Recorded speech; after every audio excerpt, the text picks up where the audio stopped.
Chapter 285. At dusk, Lin Muyu and Tang Xiaoxi followed Saintess Linghu Yan out of the demon-subduing pass, following the main road into the depths of the endless forest. There were corpses everywhere along the way. This was the road that the Seven Seas army had fought on a few days ago. The road was covered in messy hoof prints, and the corpses of imperial soldiers lay on both sides of the road. At this time, flies were flying everywhere, emitting a strong stench. Tang Xiaoxi frowned. These soldiers were all from the Seven Seas province, which also meant that they were soldiers of Tang Xiaoxi's family. Seeing them die in a foreign land was naturally not a good feeling.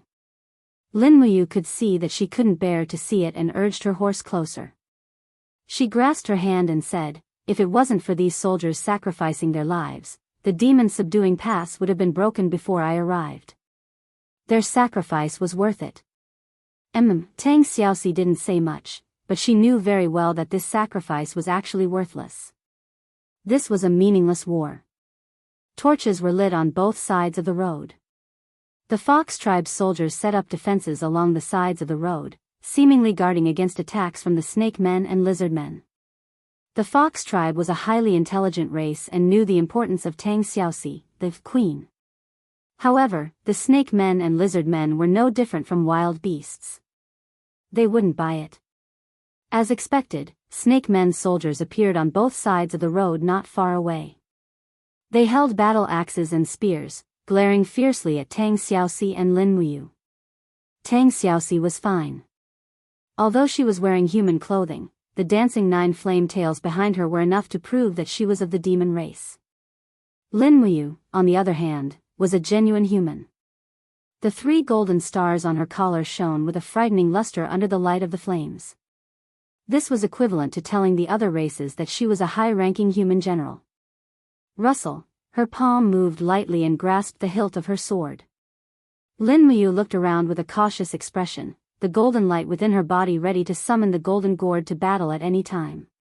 Linghu Yan saw clearly and said with a smile, "Don't worry, young general. Without my orders, these snake men won't attack you." "Yes." Lin Muyu turned her head and looked into the distance. She saw 2 bearmen soldiers fighting over food in the grass, and the food was actually a human arm. The insignia on the arm was the garrison insignia of the Seven Seas city. These bearmen actually ate humans. Heavens! His whole body trembled slightly, and he said in a stern voice, "Linghu Yan, you people eat people." Linghu Yan was slightly taken aback, and faintly said, "The Fox clan will never eat humans, but the snake men, bear men, and lizard men have very low intelligence, and are only very low-level warriors. This is a kind of innate instinct of theirs, and we ask the young general to forgive us. It's already very difficult for the Fox clan to command them. If we let them restrain this natural instinct, I'm afraid it will be very difficult for the entire demon clan to unite." Lin Muyu remained silent. Tang Xiaoxi couldn't help but say, "No. Absolutely not. We can't let them continue to eat people in the future. We must stop them, yes, Your Highness. This servant will do her best to change everything." The holy maiden said respectfully, while looking at Lin Muyu's expression, and said, "Young general, what are you thinking about?" Lin Muyu's hand did not move away from the hilt of his sword. He suddenly turned his face, and his handsome face was covered in frost, and he said in a cold voice, "I have an urge to lead the human army and sweep through the endless forest, and kill all the demon clan." "You," Linghu Yan felt a chill from the bottom of her heart. She believed that the young man in front of her would do this, and as long as he was willing, he had the ability to do it. "Young general, give the demon clan another chance." "I will change everything in front of me," Linghu Yan said in a pleading tone. "Without the blood of the 9-tailed fairy fox as a guide, the holy power of the rebirth pool will become weaker and weaker, and the power of the Fox clan will also continue to weaken. So we are unable to control the overall situation, and we also have no way to completely control the snake men, bear men, and lizard men. But as long as Her Highness she adds new divine power to the rebirth pool, our Fox clan will be able to become the true rulers of the demon clan. Young general, please believe me." Lin Muyu slowly nodded, and said, you have all the time in the world to change. The demon clan's headquarters in the endless forest was not far away. It was about a 3-hour journey, and as they advanced, the surroundings became more prosperous. Ancient buildings appeared on both sides of the road, and there were more high-intelligence races like the Fox Clan and the Deer Men here.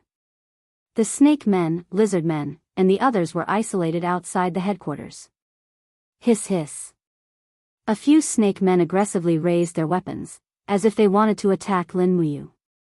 But more than 10 Fox Clan soldiers raised their scimitars and charged over. With a low roar, their scimitars were covered in flames, and they shouted at the Snake Men in a language that Lin Muyu did not understand, quickly driving away the group of Snake Men. It seemed that the combat strength of the Fox Clan could not be underestimated, and those Snake Men were not easy to deal with. If they could defeat them, they would have fought. The reason they were driven away was only because they were afraid. We've reached the sacred altar. Ling Hu Yen dismounted, and said with a smile, Your Highness, come with me. Tang Xiaoxi also dismounted. The sacred altar was surrounded by flames, and it was very warm. She took off her robe, and her 9 flame tails gently swayed behind her, making her look especially beautiful. On both sides of the sacred altar, there were countless Fox Clan members that were devoutly kneeling down. None of them dared to raise their heads, as if the 9-tailed demon fox in front of them was a god that could not be blasphemed. In the pool of rebirth, the lake was sparkling under the moonlight. Ling Hu Yen respectfully said, This is the pool of rebirth. Your Highness, as long as a drop of your blood falls into the pool of rebirth, we will be able to save our Fox Clan's imminent defeat. Tang Xiaoxi had a feeling of joy from the bottom of her heart, as if she had returned to her hometown, which made her more convinced that what Ling Hu Yen said was true. This place indeed had an innate connection with her, and the pool of rebirth in front of her seemed to have lived in some reincarnation of another life. Tang Xiaoxi involuntarily stepped into the pool of rebirth. Her feet were surrounded by flames, and when she stepped on the water, she did not fall into it. Ripples appeared under her feet, which was magnificent and magnificent. Under the moonlight, Tang Xiaoxi took out the dagger at her waist, and gently cut her finger. Suddenly, a few drops of blood fell into the pool. Splash! The blood splashed on the surface of the water, and instantly turned into a raging flame, which surged towards the whole pool of rebirth. The divine power was dense, and the sky was full of thunder and lightning, as if it was confirming an ancient legend. The next moment, the whole pool of rebirth blossomed with golden light, which soared into the sky. Tang Xiaoxi just stood quietly on the water, bathing in the golden splendor of the sky. Her whole body was filled with a refreshing feeling, and it seemed that she was enjoying it very much. Even Ling Hu Yen knelt down, and her beautiful eyes were filled with excitement and joy. The pool of rebirth has recovered. Great, the pool of rebirth has recovered, great. After about 10 minutes, all the divine power seeped into the pool. Tang Xiaoxi turned back to Lin Muyu, and said with a smile, Well, let's go to the Fountain of Immortality. Ling Hu Yen, take us to the Fountain of Immortality. Yes, Your Highness. Ling Hu Yen looked respectful, and took the two to the back of the mountain, which was not too far away. Not long after, a clear spring appeared in front of them, and it was covered with a faint mist. It was actually a hot spring. We're here. Ling Hu Yen said with a light smile, The Fountain of Immortality is a holy land, and also a forbidden area of the Forest of Infinity. Ordinary Fox Clan is not qualified to bathe here. Your Highness, please, this servant will go outside to guard you. Lin Muyu sat on a rock beside her, and said, Then I'll guard here. Ling Hu Yen burst into laughter. In this case, won't the general see Your Highness's body?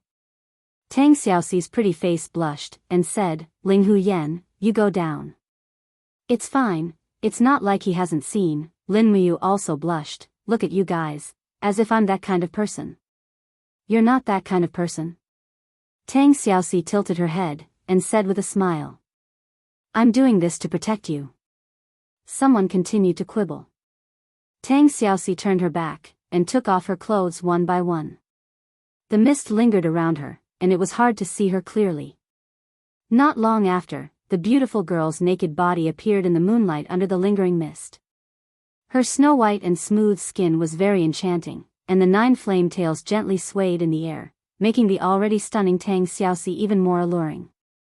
Stepping on the pebbles and entering the spring, a silky smooth feeling wrapped around her body, and Tang Xiaoxi couldn't help but moan with pleasure. Lin Muyu lay on a rock, and looked up at the stars in the sky. He really didn't want to peep at a beauty bathing, but this place was in the inner circle of the Fox clan, and it was really too unsafe. He had to protect Tang Xiaoxi at all times. After nearly half an hour, Tang Xiaoxi also lay in the spring and soaked for half an hour. Moo, moo. She shouted with a smile. What's wrong? Lin Muyu raised his head, and said with a smile, don't tell me you want someone to scrub your back? In any case, I'm still a royal guard, and I have to pay to scrub your back. Nope. Tang Xiaoxi stood up, and said with an ecstatic smile, Moo, look at me. Under the moonlight, the girl's graceful figure was lingering in the mist. The 9 tails behind Tang Xiaoxi had disappeared, and her eyes had changed from golden to beautiful black. She looked at Lin Muyu with a smile, and said excitedly, look at me, I've changed back. Lin Muyu was stunned, and couldn't help but look down, and said, and after not seeing you for a few months, you've developed quite a bit. Ah, you scoundrel. Tang Xiaoxi pouted, and hurriedly sat back in the spring, and said, all right, turn around, I'll put on my clothes. Okay. A few minutes later, Tang Xiaoxi had already put on a young girl's outfit in the capital, and looked at him with a smile, how do you feel now? Can you still change back to the 9 tails? Lin Muyu asked with a smile, after becoming a 9-tailed fox demon, your strength has doubled. You need this kind of power. Yes. Tang Xiaoxi smiled slightly, and her beautiful eyes were quickly covered with a layer of gold. The light behind her soared, and the 9 golden flame tails danced quietly. She said with a smile, do you have any questions? Yes. Lin Muyu pondered for a moment. I really want to know if there's a hole at the back of your shirt. Otherwise, how could the 9 tails extend out? If there's a hole, when you return to your human form, will you be able to see everything at the back? Tang Xiaoxi blushed, and didn't know how to answer. Chapter 286. Early in the morning mist lingered in the demon race's headquarters in the endless forest. The distant building was simple and unadorned, but it also seemed like a holy object enshrouded in immortal qi. When Lin Muyu pushed open the door, 2 young girls of the Fox clan were holding a basin of clean water outside. They respectfully said, My lord, we have come to help your highness get up and change your clothes. Lin Muyu nodded. Go in. Tang Xiaoxi washed up while Lin Muyu leaned against the railing and looked at the scene in the distance. A group of youths of the Fox clan were urging their warhorses to gallop on the drill ground. They were training cavalry tactics such as stabbing, hacking, and encirclement. It seemed that after their failure decades ago, the demon race seemed to be looking for tactics to deal with the heavy cavalry of the humans. On the side, Saintess Linghu Yen was sitting on the stone platform under the railing. She said with a smile, Young general, how are the light cavalry of our Fox clan? Average. Lin Muyu rubbed his nose. He was not lying.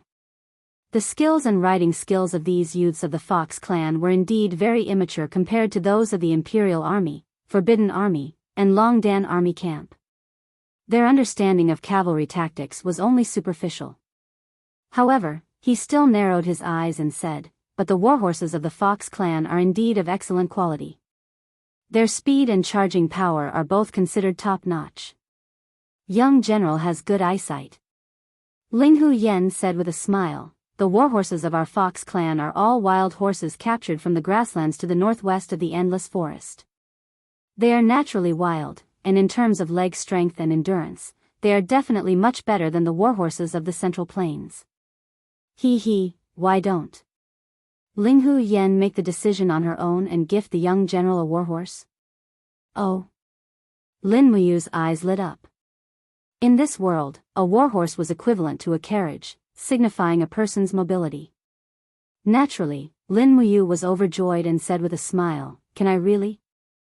Linghu Yen burst into laughter, covering her small mouth as she said, young general is Princess Shi's closest relative, and also the person who resolved the conflict between the demon clan and the humans. If it weren't for young general, our demon clan's rebirth pool would not have been filled with divine power again. You are the benefactor of our demon clan, so a warhorse is naturally nothing. Linghu Yan has already ordered servants to bring the 2 best horses in the Forest of Infinity over. You and Princess Shi will each have one. What do you think? Good, very good. Lin Muyu nodded and said with a smile. At this moment, Tang Xiaoxi walked out of the door dressed in luxurious clothes. This was the beautiful embroidery unique to the Empire's Lanyan city, and together with the fire fox emblem of Qihai City, it was very beautiful. What was even rarer was that the fire fox family emblem of Qihai City was actually similar to the emblem of the Fox clan in the Endless Forest. This caused Linghu Yan to stare dumbfounded. She bowed and said, "Servant Linghu greets Princess Shi." "Wow, your highness's clothes are so beautiful. The craftsmanship of the humans is truly wonderful." Tang Xiaoxi chuckled and said, "Linghu, if you want it, I will customize a set according to your figure when I return to the imperial capital and send someone to deliver it to you. What do you think?" "Thank you, Princess Shi." Linghu Yan smiled and thanked her with a red face. It seemed that although she was the supreme ruler of the Fox clan, she was still a young girl of the Fox clan after all, so she yearned for beautiful things just like human girls. Tang Xiaoxi smiled and asked, "What were you talking about just now?" "I heard that you were going to give me a gift." "Yes." Linghu Yan nodded and said, "Young general has high praise for our Fox clan's warhorses, so this servant has decided to choose the 2 best warhorses of the Fox clan to gift to young general and Princess Shi. Here, they are already here. Come with me to take a look." "Okay." As they walked down the pavilion, 2 sturdy Fox clan soldiers led the warhorses over. One was white and the other was black. The white one was a mare, and the black one was a stallion.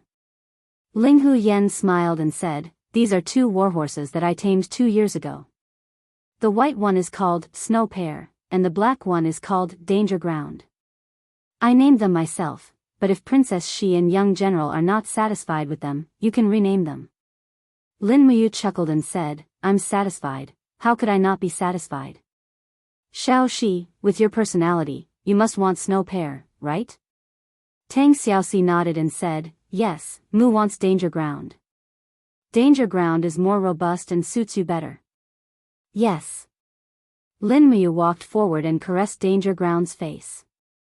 She subconsciously used the spirit pulse technique, and the beast taming power of the spirit communication technique slowly seeped into the warhorse's brain. They instantly formed a preliminary contract. Danger Ground raised its head and neighed. It then walked forward and rubbed its head against Lin Muyu's arm.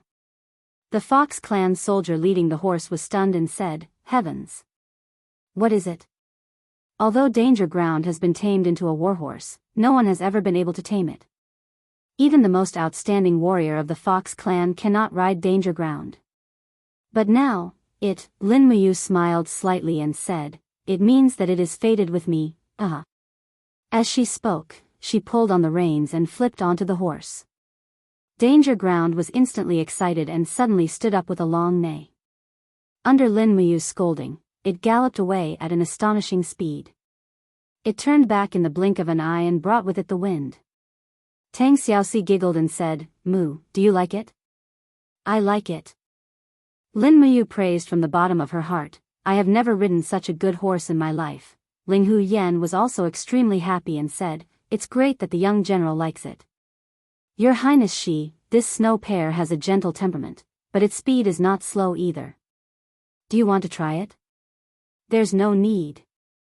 Tang Xiaoxi smiled and walked forward. After flipping onto the horse, she said, "Since the matter with the Fox clan has been settled, I should return to the Demon Suppression Pass. Linghu Yan, you must guard the Endless Forest well and truly control the entire demon clan. At the very least, you can't let those snake people and bear people recklessly attack humans or even eat them." Linghu Yan nodded respectfully and said, "This servant understands. Your Highness Shi, please rest assured." "That's good. We will return." "Yes, this servant will escort your highness back.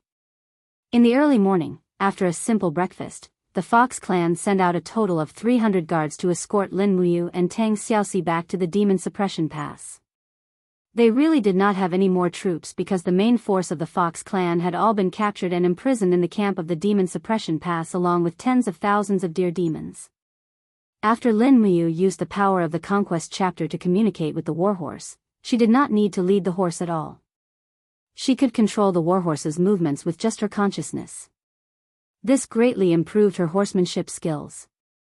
She knew what kind of speed she could achieve in a dangerous situation, so she could fight on the horse without any distractions. After leaving the Fox clan's canyon, the corpses of the human soldiers on both sides of the road had already been cleaned and buried. It was probably the work of the human army led by Tang Zhen. However, there were still some snake people, lizard men, and other demon clans that harbored evil intentions on both sides of the road. Their eyes did not show any signs of humanity, only their desire and greed for food. Hiss, hiss, a snake person stared at Lin Muyu, and the long halberd in his hand also seemed to be ready to attack. Lin Muyu glanced at him out of the corner of her eye. Her eyes were filled with a strong killing intent, and the snake person actually understood her gaze. Suddenly, the snake person was so frightened that he let go of the hand holding the long halberd. With a ding, the long halberd fell to the ground. He curled up his body and bent down in the direction of Lin Muyu, as if he was submitting to her. This was the law of nature, the survival of the fittest. The powerful aura that Lin Muyu exuded was enough to intimidate this snake person. However, after walking for a short distance, Lin Muyu's spiritual pulse technique suddenly appeared in the dense aura of experts.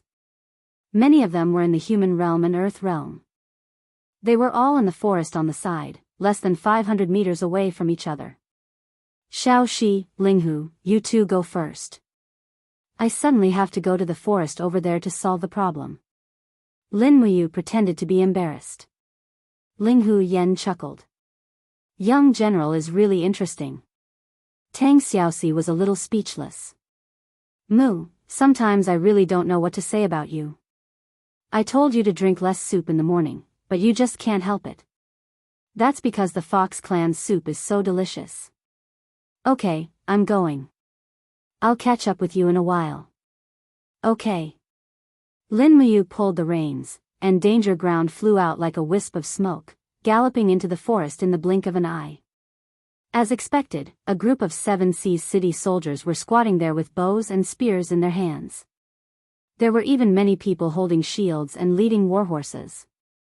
There were at least 10,000 people, and they looked like they were ready to attack at any time. Who are you? A Chiliarch shouted in a low voice. Lin Muyu spurred her horse into a cauliflower field, and her face was livid. Are you crazy? What do you want to do? It's young general, the group of soldiers saluted respectfully. Greetings, young general. In the crowd, Tang Zhen held a steel saber and looked at Lin Muyu with a pale face. Young general, how did you find out we were lying in ambush here? You don't need to know that. I only have one question. What do you want to do here? Tang Zhen, answer me. Lin Muyu said coldly. Tang Zhen saluted with some apprehension, but he couldn't hide the hatred on his face. Young general, our 7 Seas City's army of 70,000 died in this barren land. They were all the sons of our children's fathers and mothers, and they died in battle here just like that. When we came here to collect the corpses, we found that many of their corpses were incomplete. They were actually eaten by those Nagas as food. Young general, if we don't take revenge for this, we're not human. Tang Zhen. Lin Muyu said sternly. Are you trying to put me and Princess Shi in an inhumane and unjust situation? We've just negotiated peace with the demon race, and you want to start another war. Can you bear this responsibility? Tang Zhen was also an unyielding man. He raised his steel saber and said, Young general, I will bear the consequences of my own actions.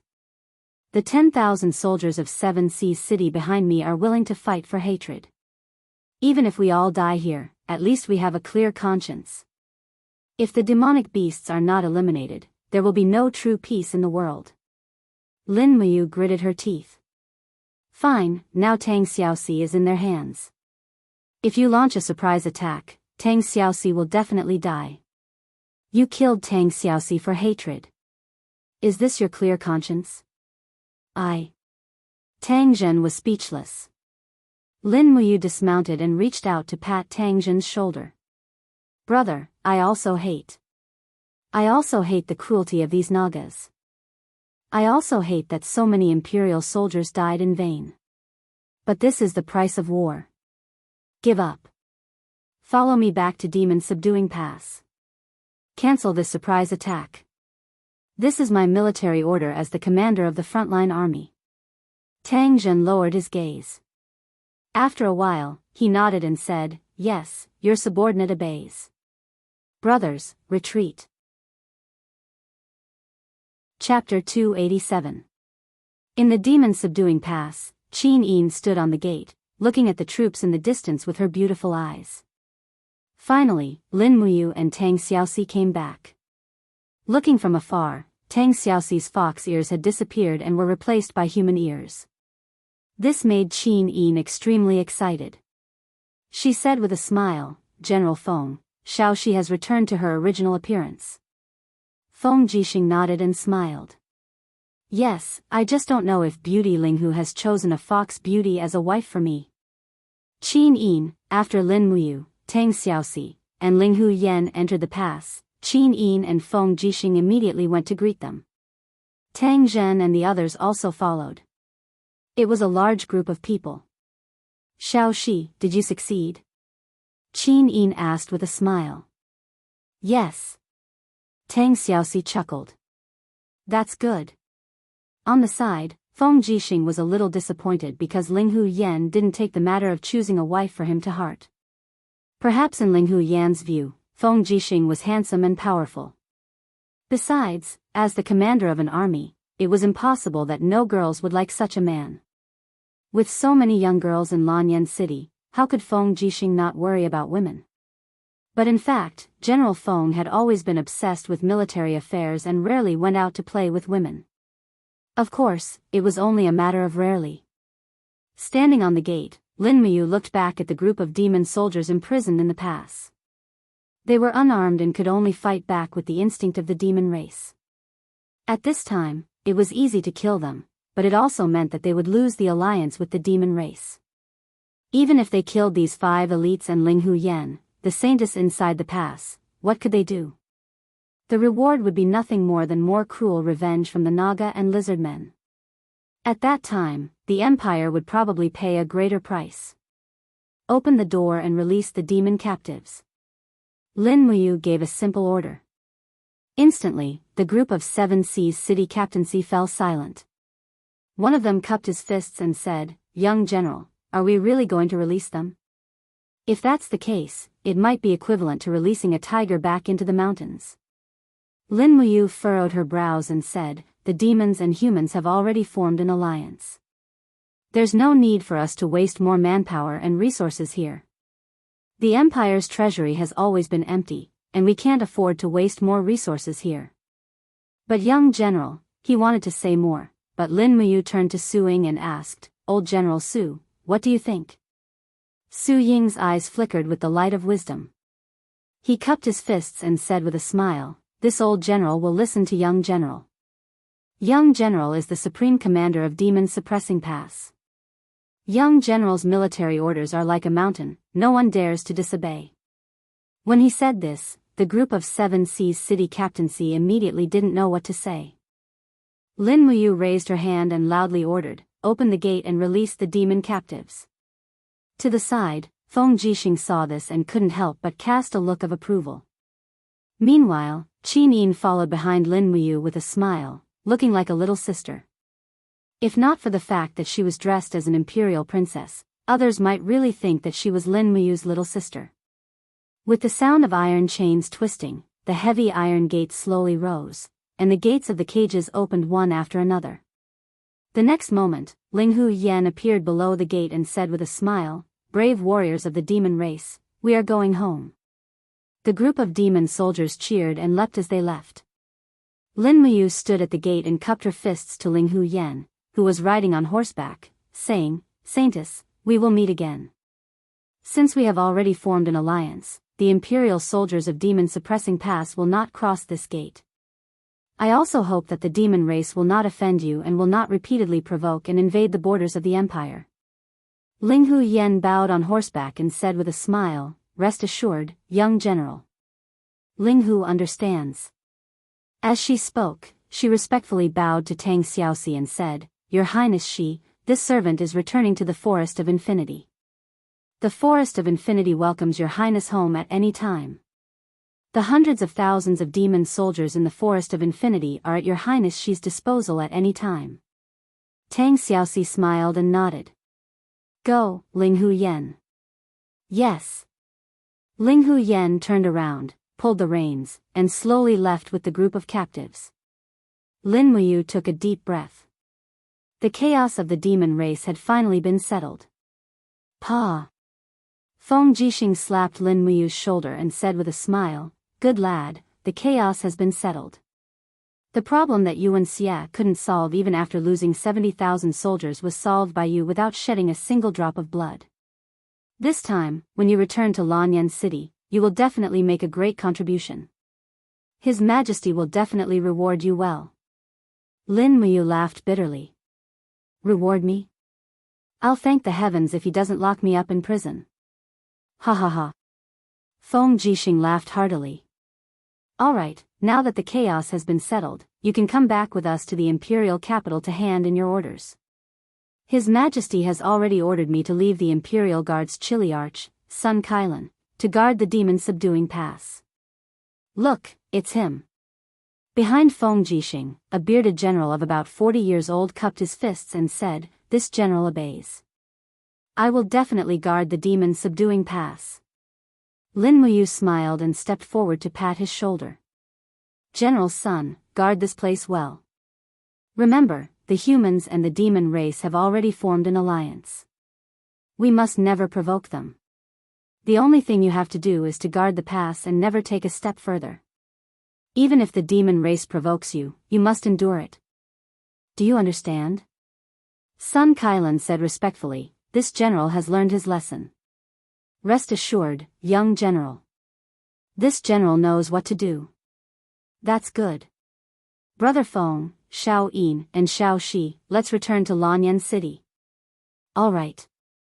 After lunch, they set out on their way back. There were still many wounded soldiers groaning miserably in the barracks below the city.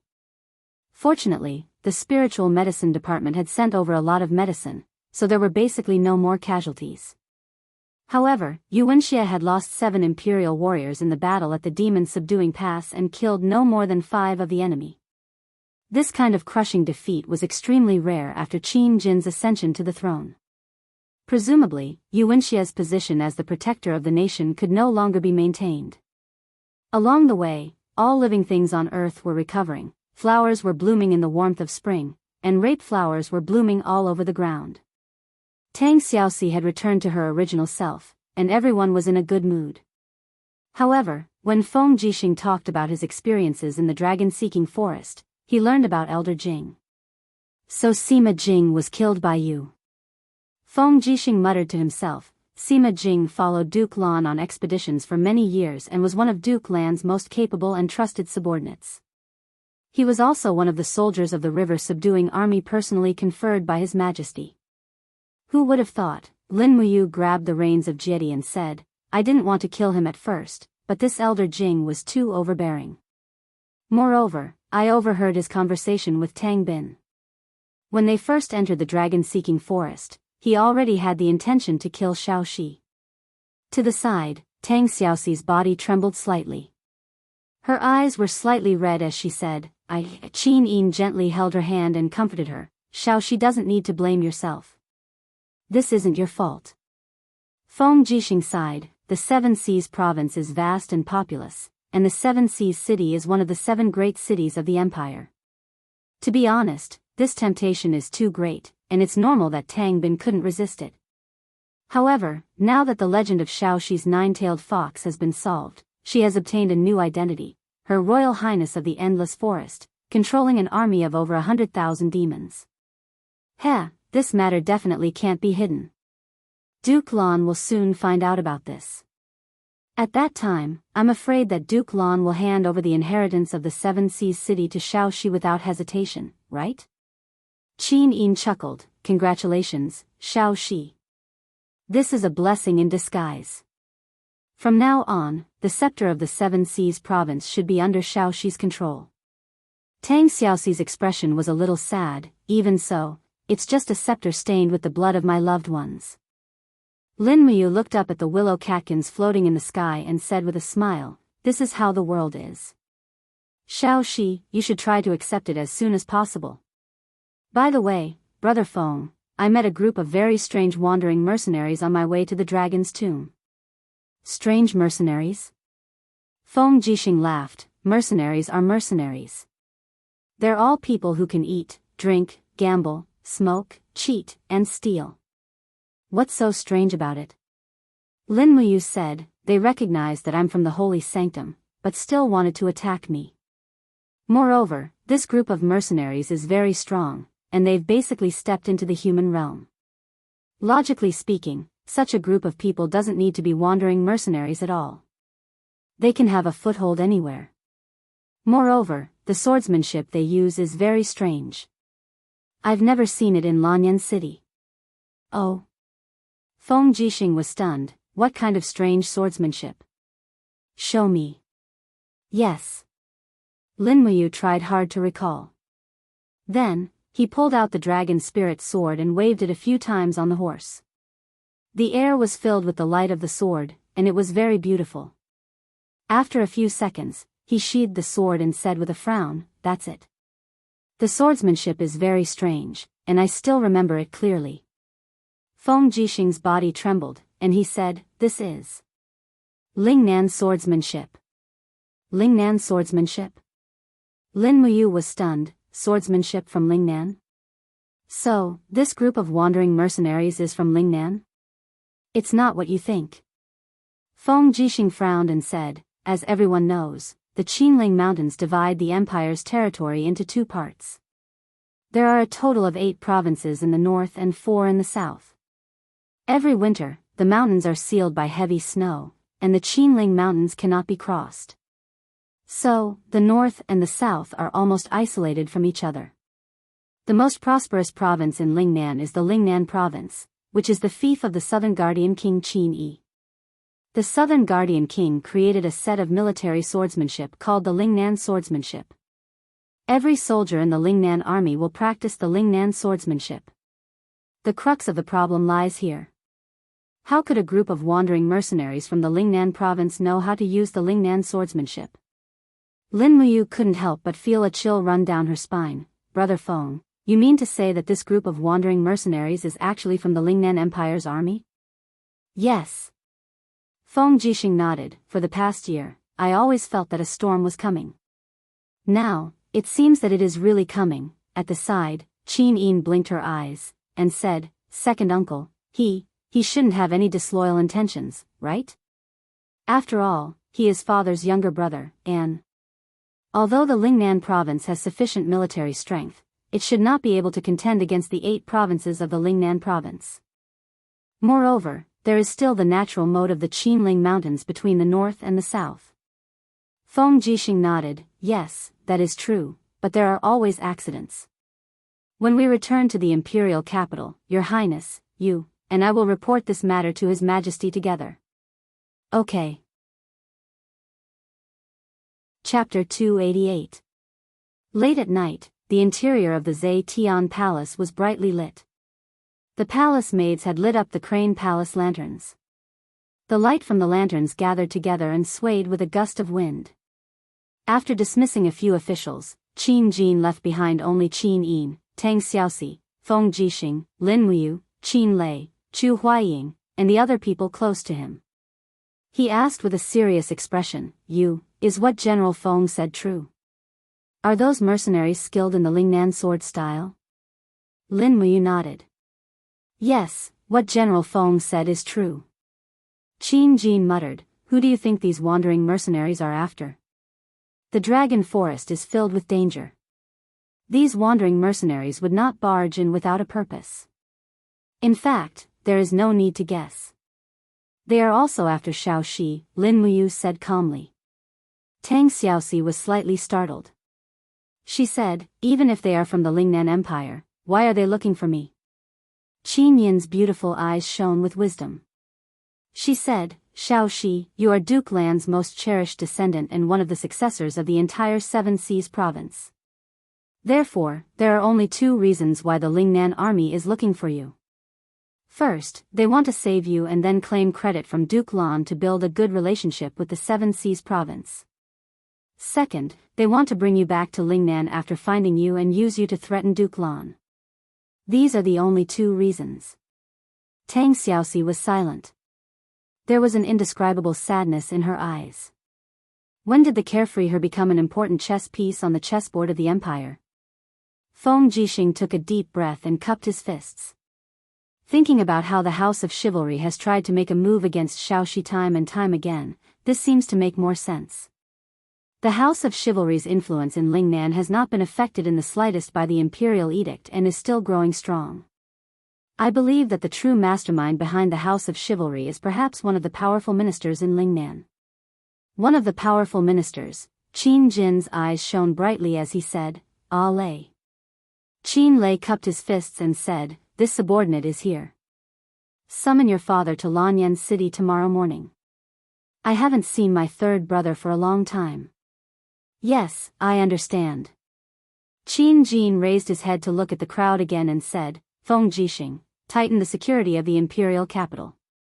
Chu Huayao, you must finish the reorganization of the Flying Mount Battalion within 3 days. I want an invincible Flying Mount Battalion to protect the imperial capital. Chu Huaijin cupped his fists. I will not let you down.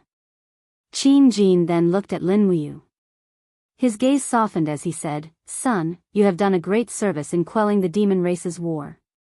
Also, you saved Princess Xiaoxi in the dragon-seeking forest by yourself, which is also a great service. However, I really don't know how to reward you for killing Tang Bin by mistake. Now, what kind of reward do you want? Lin Muyu thought for a moment, then cupped his fists and said, Father, I don't want anything else. I only ask that you give me 20,000 Empire Army badges. Is that okay? Empire Army badges? Qin Jin was surprised. What do you want these for? Lin Muyu explained, does father still remember the Longdan army camp? This mercenary group is under my control, but mercenaries are mercenaries after all. They don't have a final goal, so I hope that father can secretly bestow me 20,000 Empire Army badges. This way, the Longdan army camp will belong to the Imperial Army, just not directly under the control of the Ministry of War. This way, I can comfort the hearts of these mercenaries. This way, even if there are any changes in the future, their blood and tears will still flow for the Empire. All right. Qin Jin stood up excitedly and said, everyone needs comfort. We will definitely not let the Longdan army camp down. Someone, immediately order the Ministry of Works to quickly cast 20,000 Empire Army badges made of pure gold and hand them to Lin Muyu. Yes, Your Majesty. An attendant received the order from a distance and left. Is there anything else that you need? Qin Jin asked with a smile. He seemed to feel that these 20,000 badges were far from enough to make up for Lin Muyu's achievements. However, Lin Muyu shook her head and said, there's no need for anything else. You really don't need it? Qin Jin smiled. The protector of the state, Yuan Xia, made a mistake in command in the Battle of Demon Subduing Pass, causing the Seven Seas province to lose nearly 70,000 elite soldiers. I've already stripped him of his military position. I was originally planning to give this third-rank military rank to you. Lin Muyu was stunned. Father wants to promote me? That's naturally good. Just do it. Qin Jin couldn't help but laugh. Good. Immediately promote Lin Muyu to rank 3 National General. Her salary and duties will be promoted accordingly. She will be specially granted the Dragon Talisman and can mobilize no more than 20,000 troops within the Empire's borders at any time. Thank you, Father. Lin Muyu sincerely expressed his thanks. This time, the power in his hands was even greater. Qin Jin had adopted him as his son without any title or other rewards, so many people didn't even care about him as a prince. But now that he had been promoted to rank 3 national general, it was likely that those people would no longer be able to not look up to him. Suddenly, the words of the 7 luminaries demon emperor echoed in his heart. If you want others to respect you, you must first make them fear you. These words really made sense. In the middle of the night, he sent Tang Xiaoxi back to the duke's mansion. Tang Xiaoxi had just obtained 3 fire god seal fragments, so she naturally had to cultivate well. As for Lin Muyu, he returned to the holy temple to rest. After all, the holy temple was his home. As for the national general, the seals had already been placed in the cosmos sack. Qin Jin wanted to build a new residence for him in the imperial capital, but he probably wouldn't be able to move in for the time being. The next day, when Lin Muyu attended the morning court as the national general, a shocking piece of news arrived. A little earlier, Xing Yifan had sent a memorial to Qin Jin, requesting to retire and return to his hometown. In the end, Qin Jin had agreed. At the same time that everyone was attending court, the Divine Marquis residence was already packing their luggage and preparing to move back to their hometown in Tianshu province. At this point, Lanyan City could be considered to have truly changed. The conservative forces led by Xing Yifan had gradually lost their pillar of support, while Lin Muyu, Chu Huaying, Zhang Wei, and the others who had been groomed by Qin Jin all held military power. The world of Lanyan City had truly become the world of the Qin family. In the main hall, Prince Ji Ning, Qin Jin, placed his hand on the hilt of his sword and said with a smile, "Royal brother, I wonder why you have summoned me here this time. Could it be that you want me to go fishing with you again?" Qin Jin couldn't help but burst into laughter. Third brother must be joking. Recently, I have been busy with government affairs and have no time to go fishing. However, there is indeed a matter that requires both of us to complete, and we really want to go fishing. "Oh, what do you mean?" Qin Jin asked with a smile. As Prince Ji Ning, Qin Jin didn't hold any military power. On the day Qin Jin ascended to the throne, Qin Jin had handed over all military power and no longer meddled in government affairs. Therefore, he had a good reputation as Prince Ji Ning in Lanyan City. Not fighting was the best strategy. Qin Jin nodded and muttered, "Third brother, how long has it been since you last saw your second brother?" "Second brother?" Qin Kuang smiled. "About 5 years. Yes, it's been 5 years in the blink of an eye." Qin Jin sighed and said, "It's been 5 years since the 3 of us have gathered together. Now that spring is in full bloom, I plan to let Xiao Yin oversee the country for a month and meet up with you, second brother, to go fishing at Fairy Lake in Dubhe province. We can relive the joy of childhood. What do you think, third brother?" Qin Jin was overjoyed and said with a smile, "I'm so happy that Imperial Brother has this idea. As long as Imperial Brother issues an Imperial Edict, the 3 of us will be able to reunite at Fairy Lake. No, I have to go back and tidy up the fine wine in the residence. We can fish and enjoy the wine at the same time." "That's the joy of brothers," Qin Jin laughed and said, "Yes, then let's do it this way. Xiao Yin has grown up, and it's time for her to gain some experience. I will be leaving the capital for a month. During this month, all the state affairs will be handed over to Her Highness. I hope that all the officials can do their best to assist my daughter. I'm afraid the Qin Empire will have to rely on all of you in the future." The officials all knelt on the ground. "Rest assured, Your Majesty. We will do our best to assist Her Highness Yin." "Yes." Qin Jin nodded and said, "Third brother, then write a letter and send it to Lingnan with my imperial edict. Once second brother's reply is received, we will head to Dubhe province together." "Yes, Your Majesty." At this moment, Feng Jixing cupped his fists and said, "Your Majesty, shall I lead the Imperial Guards to Dubhe province with you as guards?" "No." Qin Jin waved his hand and said, "The Imperial Guards have the heavy responsibility of protecting the capital. They are not allowed to leave Lanyan City." Qin Lei said, then this general will lead the Imperial Guards to protect her. No. Qin Jin smiled slightly and said, the Imperial Guards have to protect Xiao Yin and are not allowed to leave without permission. Qin Jin was stunned. Then what army does Imperial Brother plan to bring to Dubhe province? There will be bandits running amok along the way, and it's not very safe. How can we go without enough troops? Qin Jin smiled. I will transfer 50,000 elite soldiers from the Tianchong army, and 40,000 soldiers from the Longquan army to guard the Imperial Mausoleum. When we pass through Tsangnan province, I will ask Si Kongfan for another 10,000 elite soldiers. 100,000 elite soldiers will follow us to Dubhe province. That should be enough, right? Enough, enough. Qin Jin was extremely excited and said with a smile, back then, the three of us brothers would fish, play chess, ride, and shoot every day.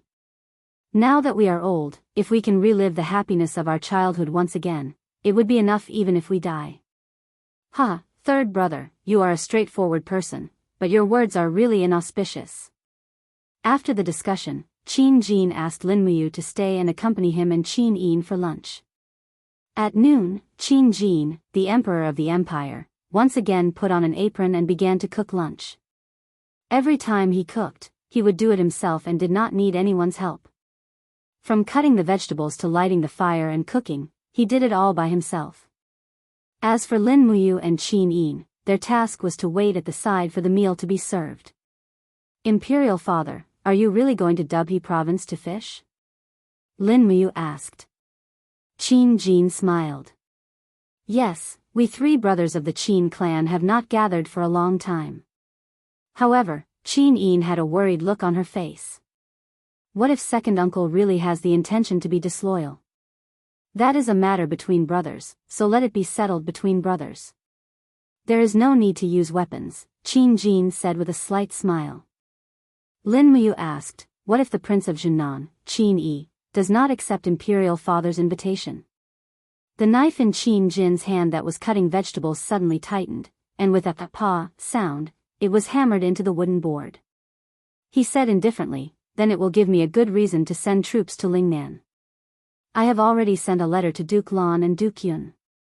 As long as Lingnan has the intention to be disloyal, Lingbei will send 700,000 soldiers to cross the Qinling Mountains and redraw the territory of the empire at all costs. Chapter 289.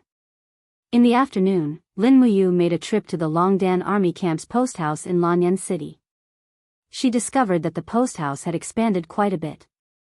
It had swallowed up a pharmacy on the side, flattened the houses, and built a small drill ground in the imperial capital where every inch of land was worth its weight in gold. When Lin Muyu walked through the door, she could see the figures of dozens of cavalrymen practicing their battle techniques from afar. The person in charge of the post house was the Tiger-level commander, Luo Jian. After not seeing him for a long time, he had actually cultivated from the first level of the Earth realm to the second level. His cultivation had greatly increased, and the charm in his eyes had become more reserved. My lord. Luo Jian brought Lin Muyu into the depths of the post house and said with a smile, Deputy Commander Luo, you asked me to tell you that the Longdan army camp currently has more than 20,000 elite soldiers. Moreover, they are all well-trained and well-equipped. In addition, the Dragon Rocky village at the foot of the mountain is constantly being moved here to settle down. The total population has already exceeded 100,000. Lin Muyu nodded. The houses should have long since been insufficient, right? Yes, but they are constantly being expanded. In addition, Lord Luo Yu has sent 5 patrol teams to patrol the village around the clock. The security of this Dragon Rocky village is not inferior to that of Lanyan City. That's good. Do you have any other requests? Yes. Luo Jian touched his nose and smiled. Lord Luo Yu wants more white diamond arrows, so she sent me to transport 100,000 arrows to the imperial capital. There were a total of 10 carts, but when we passed through the north gate of Lanyan City, we were stopped by the imperial guards. They believed that this batch of steel arrows was more than what a martial artist could carry. They thought that our Longdan army camp had crossed the line and smuggled military supplies. Damn, Lin Muyu grinned. In a while, take my ribbon seal and ask for the things back. After the Imperial Guards see my ribbon seal, they will definitely let us go. Even if His Majesty has given his permission, they will not stop us. Yes. There is one more thing. What is it, Guild Leader? I've applied to His Majesty and asked the Ministry of Works to forge 20,000 badges of the Imperium for the Longdan army camp. They'll be shipped here soon. Take these badges back to Dragon Rocky Mountain and tell our brothers that His Majesty knows of their existence and recognizes them as warriors who fight for the Imperium. Let them train and improve their combat ability with peace of mind, so that they can become a powerful troop in Lanyan City that cannot be ignored. Yes. Luo Jian was overjoyed and said with a smile, everyone will be overjoyed when they see this batch of emblems, especially Lady Luo Yu. Lin Muyu nodded. She also knew that Luo Yu's ancestor was Luo Tonghai, who was ranked second among the Soaring Clouds Pavilion's 26 meritorious subjects. Luo Yu's greatest wish was to become a famous general like her ancestor. Joining the Empire's army was the first step, but it was also a very precious first step. Not long after, a cart of golden badges was transported over by the officers from the Ministry of Works. Lin Muyu personally signed the receipt and sent the people from the Ministry of Works away. When she opened the box, she saw a golden light in front of her. She picked up a badge and looked at it. The people from the Ministry of Works were indeed skilled and ingenious. This badge was not much different from the Imperial Army's common military badge. The golden purple flower was very dazzling, but there was a small engraving of the words, Longdan Army Camp, at the bottom of the badge. This was truly an honor that no other army had ever had. Luo Jian was grinning from ear to ear. He picked up a badge and buckled it on his armor. He said with a smile, in this case, the Imperial Guards will no longer obstruct our movements when we enter and leave the Imperial capital. Yes. Right at this time, the sound of wheels turning could be heard from outside. The arrows from the 10 carriages were about to arrive. Lin Muyu immediately leapt up her horse and said, send all these arrows to the temple. Yes. They returned to the temple and had an early dinner. Then, they started working in the head deacon's office. The temple guards carried bundles of arrows in and piled them in front of Lin Muyu. There were too many of them, and it was really a headache. In the blink of an eye, there was a mountain of arrows in front of him. He could not help but feel his scalp go numb. However, when he thought about the power of the white diamond arrowheads, he obediently refined them. These white diamond arrowheads were deadly weapons, and they could also protect him. No matter how much effort he put in, it would be worth it. He took out the treasure refining cauldron and took out 4 white diamond crystals at the same time. He quickly refined them and extracted the essence of the white diamond crystals and plated them on the steel arrowheads. This was a boring and tedious task, and it was also very exhausting. After an entire night, he had only smelted 20,000 white diamond arrowheads. There was still a lot of work left. F***CK. Looking at the mountain of arrows, Lin Muyu slowly collapsed on the office chair, panting heavily. The combat energy in her body was almost drained by the treasure refining cauldron. She needed to rest and rely on the golden gourd martial spirit to absorb the spiritual energy from the heaven and earth to replenish her depleted combat energy. In an instant, the golden gourd turned into a faint golden light that enveloped Lin Muyu's body, as if it was plated with a layer of gold. Indeed, after stepping into the second sky of the heavenly realm, the green gourd martial spirit had undergone a huge change. In the words of Lei Hong and Chu Chu, it was impossible to accurately determine whether the golden gourd martial spirit was a 10th grade martial spirit. However, the essence of its power was at least equivalent to a 3rd grade martial spirit. It was not inferior to Feng Jixing's violet electric flame wolf. This was enough to explain everything. Slowly sinking her spiritual sense into Yi, she saw a stretch of emerald green. This time, she did not know what kind of spiritual fruit the 7 luminaries demon emperor had planted in the sea. Lin Muyu slowly landed on the ground. The emerald green was made of vines that grew very vigorously. On the vines, there were large and moist fruits that looked like melons. She plucked one and bit down. The juice instantly burst out. So sweet and fragrant. Hey! Where did this thief come from? The voice of the 7 luminaries demon emperor came from behind. Without turning her head, Lin Muyu laughed and said, Demon Emperor, you completely treat my high as your own personal property. You plant melons and beans whenever you want. You're too arrogant. You didn't even ask for my permission. Look at what you're saying. Didn't we already sign a contract? The 7 luminaries demon emperor raised his eyebrows. Behind him was a blood-red cloak that fluttered in the wind. His dark red hair was tied behind his head, forming an exquisite braid. He looked very handsome. Perhaps it was because of the spiritual farm, but the 7 luminaries demon emperor's spiritual personality was becoming more and more complete. His spiritual body was almost completely reconstructed. He once again became the invincible 7 luminaries demon emperor. Lin Muyu couldn't help but be startled. She said, looks like your spiritual soul is becoming more and more powerful. The 7 luminaries demon emperor smiled slightly, that's right. My spiritual soul has already recovered by at least 70%. It will soon form a complete God Emperor's spiritual soul. Lin Ruoji, are you jealous? Jealous my ass. Although Lin Muyu was extremely jealous, she still had an arrogant look on her face. She said, even if your spiritual soul is completely restored, you still don't have a body. Sigh, the 7 luminaries demon emperor smiled faintly and said, Lin Muyu, I, the 7 luminaries demon emperor, have traveled the heaven realm, the purgatory, and the human realm for hundreds of thousands of years. I have seen countless people, but I only look at you in a different light. To be honest, I originally wanted to seize your soul, seize your body and make it mine. Within the 3 realms, your body is probably the most suitable for me. However, we have known each other for so long, and I don't want to see the day you become a soul without a master. How about this? Before I leave, I will teach you the 7 luminaries' profound energy. You can learn as much as you can. Consider it as a final gift from me, the 7 luminaries demon emperor, to you. Why, you want to leave? Lin Muyu suddenly froze. She actually felt a sense of loss in her heart. That's right, after being in the Shattered Cauldron realm for so long, every time she faced danger, there would always be someone who would silently help her. Although the 7 luminaries demon emperor had always wanted to seize her body, in the end, he had always been helping her. Suddenly, the 7 luminaries demon emperor said that he wanted to leave, and she actually felt a sense of reluctance in her heart.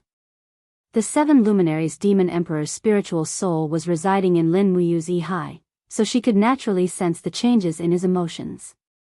She couldn't help but laugh and say, stinking brat, you are usually so domineering, why are you so wishy-washy now? This isn't the Lin Ruoji we know.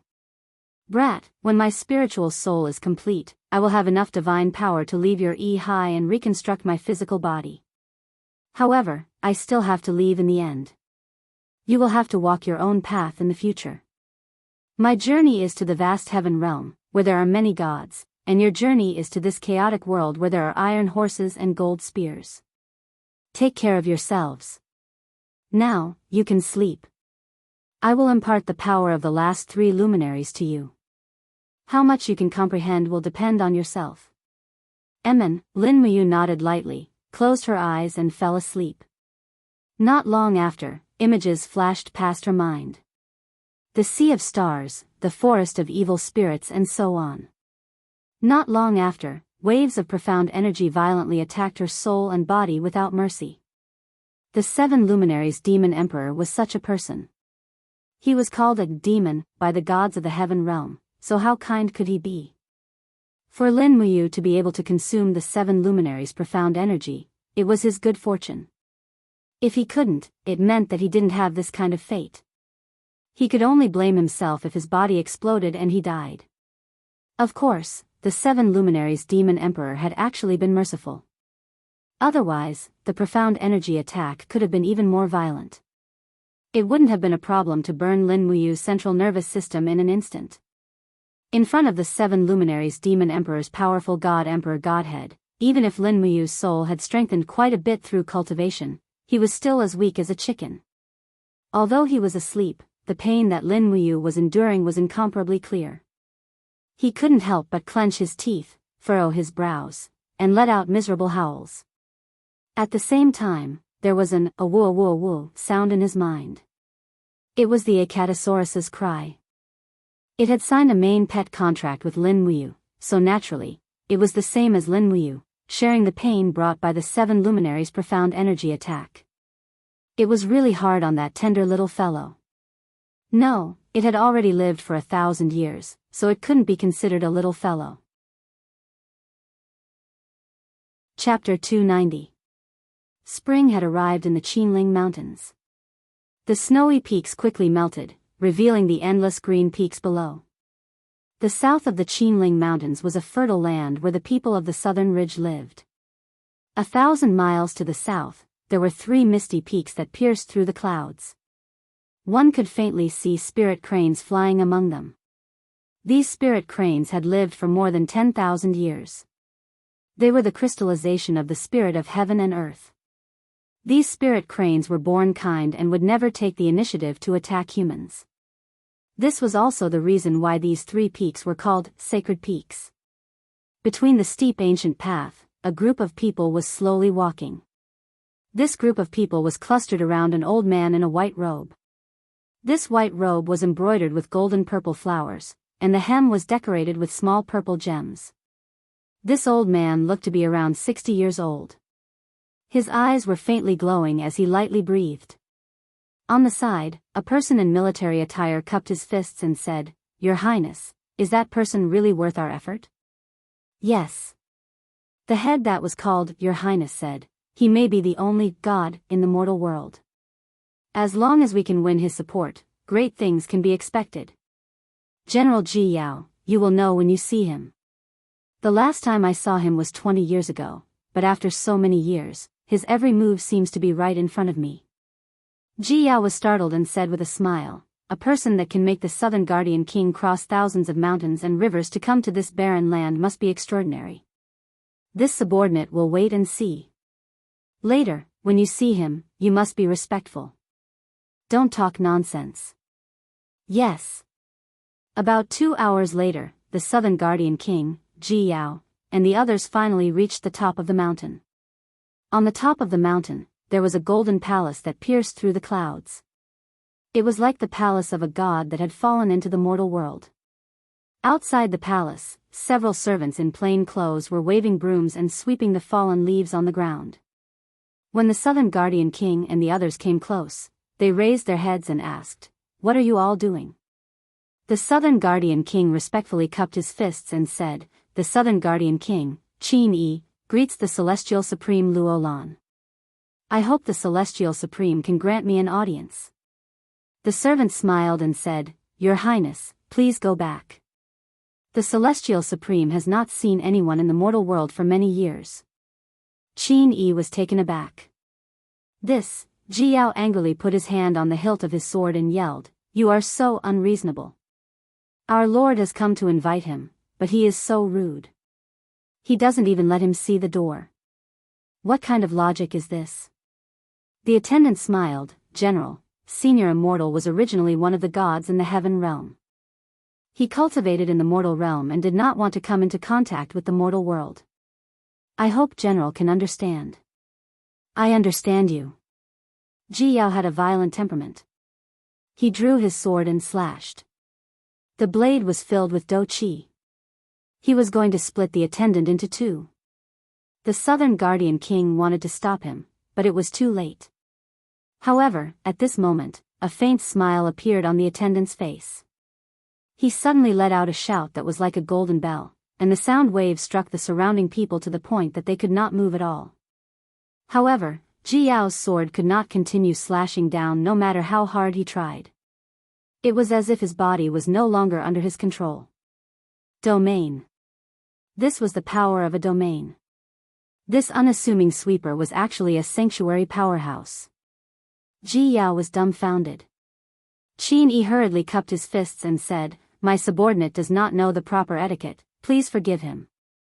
Qin Yi only wants to see Senior Immortal once and listen to a few words of advice from Senior Immortal.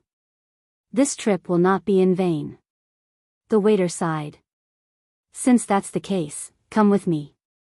But you're alone. Yes. Qin-Yi tidied up his sleeves and followed the attendant into the golden hall. He saw that the hall was filled with gold and jade, and there were a few towering trees planted there. These trees did not wither in the winter and were still green, which was amazing. Qin-Yi was very respectful, and followed the attendant all the way to the end of the hall. After opening the hall door, a tyrannical Qi immediately hit him in the face. Although Qin-Yi had the Qin family's bloodline, like Qin-Jin, he had not comprehended the god-binding chains. His cultivation was only at the first level of the earth realm. He was pushed back several steps and fell to the ground. Only then did he slowly crawl up and kneel on the ground. He walked into the hall and said sincerely, "Southern Guardian King Qin-Yi, greets Senior Immortal Luo Lan." Inside the hall, an old man with white hair and beard sat on a throne. His divine aura was restrained, and he wore a white robe. There were more than 10 people sitting on both sides of him. Each of them seemed to have an imposing manner. "Your Highness Southern Guardian King, we meet again." Luo Lan opened her eyes and smiled at Qin-Yi. Qin-Yi hurriedly knelt down and cupped his fists, saying, "Yes." To be able to see Senior Immortal again, Qin-Yi's death is enough. "Tell me, why have you come here?" Luo Lan asked.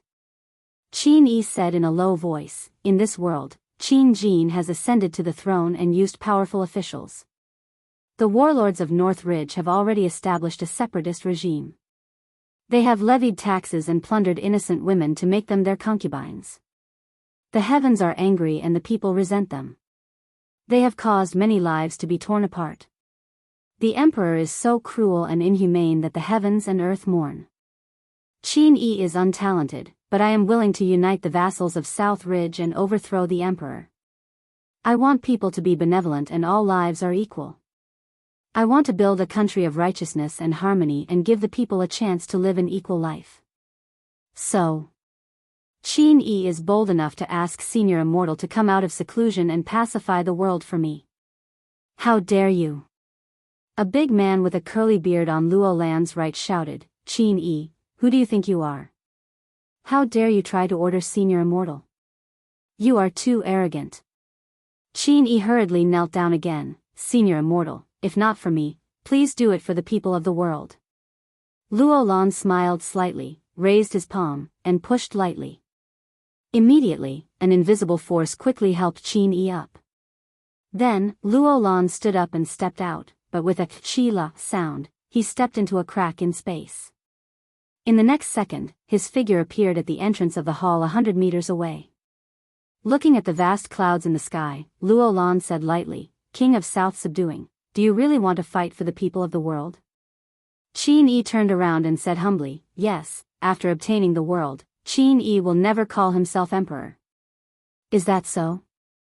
Luo Lan smiled and said, "Qin-Yi, do you know why I, Luo Lan, am unwilling to ascend to the heaven realm after 10,000 years? "Why?" "Because." Luo Lan narrowed his eyes and said, "Because the gods of the heavens cannot tolerate the gods of the lower realm. Instead of being reduced to the bottom in the heaven realm, it is better to live freely and happily in the human realm. What do you think?" "Senior Immortal is wise." Qin-Yi. "Yes." Luo Lan's gaze seemed to pierce through Qin-Yi's heart. She said lightly, "I don't care if you are doing this for the people of the world, and I don't care if you ascend to the throne after obtaining the world, but if you want me to help you, you must promise me one thing." "Senior Immortal, please say it." Qin-Yi was a little excited.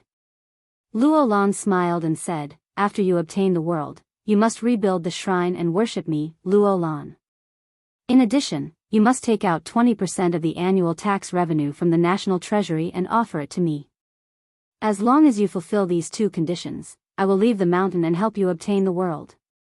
Qin-Yi's eyelids trembled a little. 20% of the nation's tax revenue. Luo Lan was really demanding an exorbitant price. However, the temptation of a god-state expert was too great. Qin-Yi couldn't resist it and immediately cupped his fists and said, "Qin-Yi agrees." "When can Celestial Venerable follow Qin-Yi down the mountain?" Luo Lan waved her hand, anytime. At the same time, the 7 Saint Realm Masters under me can also be ordered. Qini nodded, yes, thank you Senior Immortal Luo Lan. Luo Lan smiled and looked up at the vast mist in the sky again. What is the heavenly Tao? It's just a matter of power. Everyone in the Saint Peak, listen up, follow me to the north of the mountain and kill that greedy emperor. Yes, Senior Immortal. Qini bowed to the ground, but he could not help but have a smug smile on his face. Flap flap flap, the messenger bird flapped its white wings and gently landed on the greenhouse of the spiritual medicine department. It hopped to Chu Yao's hand. Chu Yao could not help but smile. She hugged the messenger bird and took out the scroll inside the tube. She opened it and saw Chu Huayin's handwriting. The Valkyrie wood has been found. Brother will carve it for you within a month. Chu Yao couldn't help but giggle, and muttered to herself, Big brother is really serious. On the side, a female alchemist smiled and said, Deacon Chu Yao, your brother is now the commander of the Flying Mount camp. Your elder brother, Chu Huayin, is now the commander of the Flying Mount Battalion. I heard that the Flying Mount Battalion has set up a camp outside the northern forest of the imperial capital and conducts drills every day. As a commander, he must be extremely busy with military affairs. You actually asked him to carve some exquisite pearl for you. This younger sister is really annoying. You're asking for a beating, Chu Yao waved her fist and said with a smile, You don't know, but there is a legend in my hometown, Silver Fir City. Using the sturdy Valkyrie wood to make exquisite pearls and carving the appearance of the person you care about around the pearls, it can bless them and keep them safe. The female alchemist smiled, then tell me, what kind of appearance is carved on this exquisite pearl? Chu Yao's face turned red. There are 4 people in total.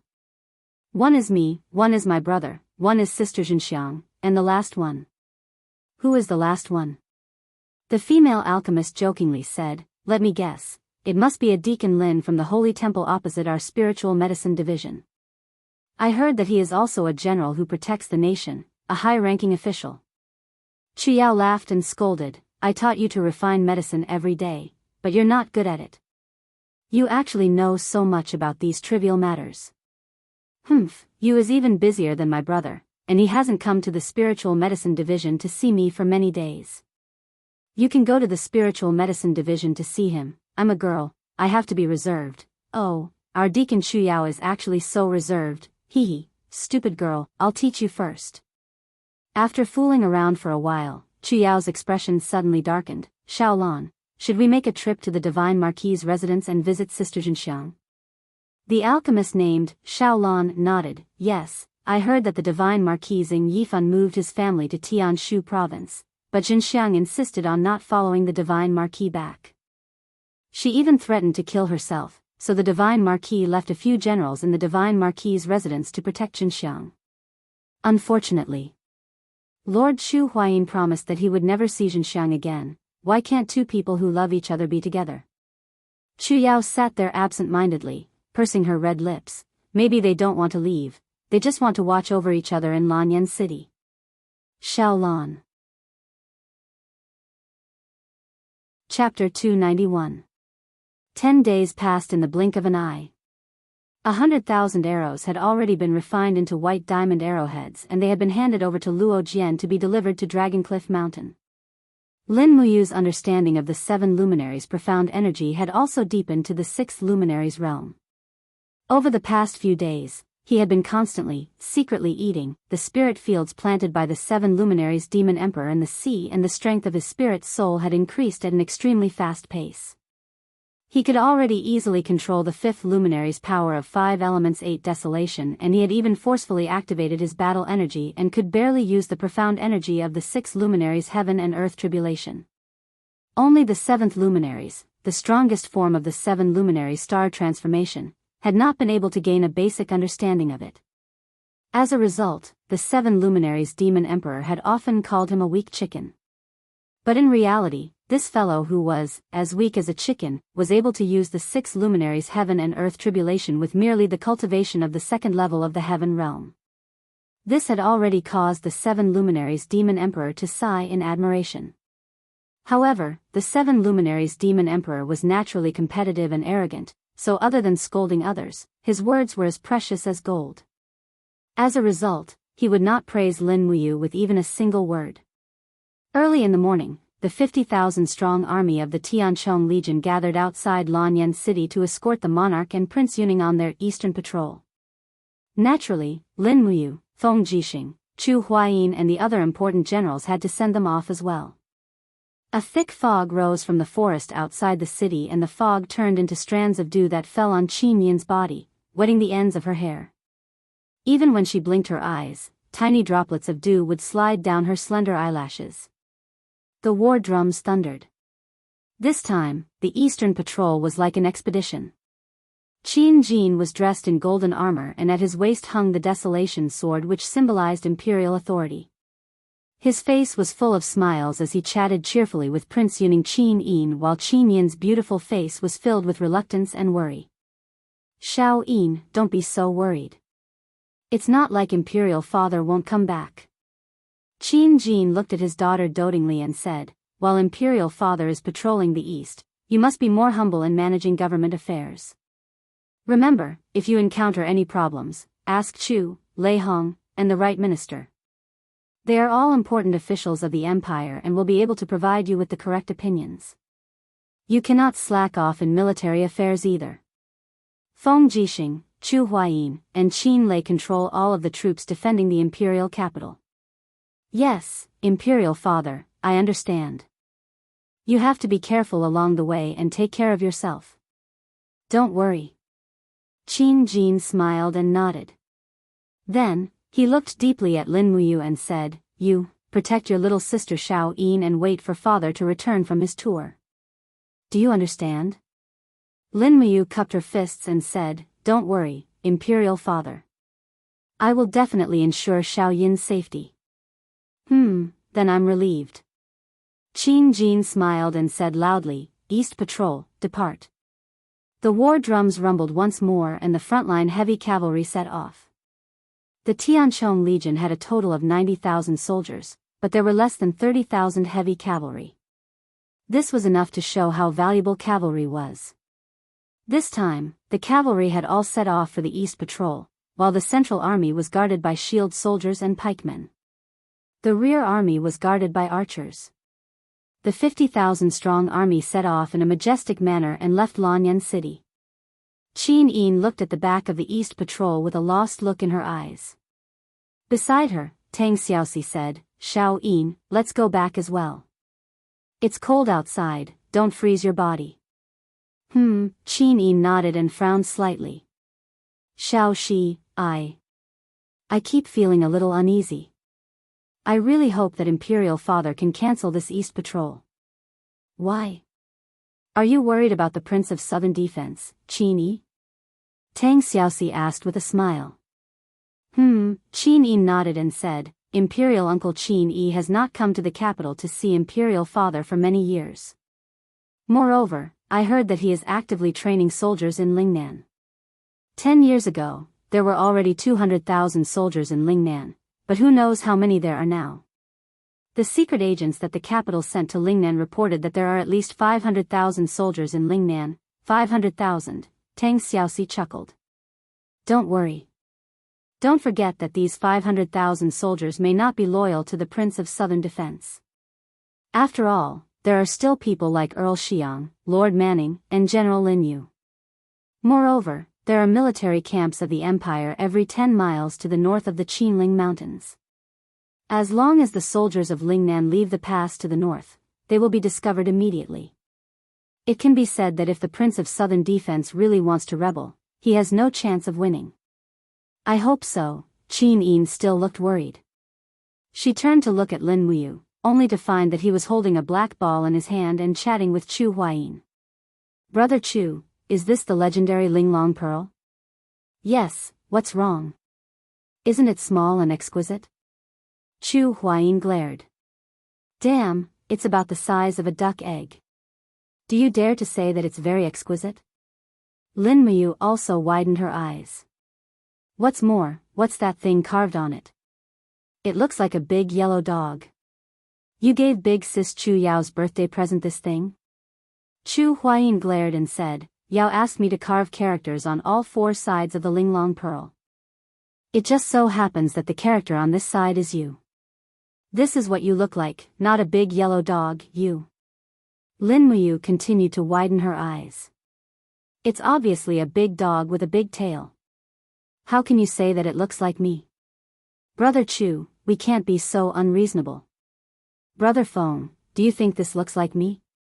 Feng Jixing grabbed the reins and raised his head to drink the wine in the gourd. After stretching his head to take a look, he said, Hey, Chu Huayin's carving skills are indeed extraordinary. Who else could it be if it wasn't you? You, don't blame me. Who asked Chu Huayin to treat me to this pot of wine? Lin Muyu glared at him and said, You're the most unprincipled person in our group. Qin Yin was speechless for a while. She coughed and said, The military police battalion has already announced countless times that we are not allowed to drink during missions. General Feng, as the commander of the Imperial Guards, you are drinking during a mission. What should you do?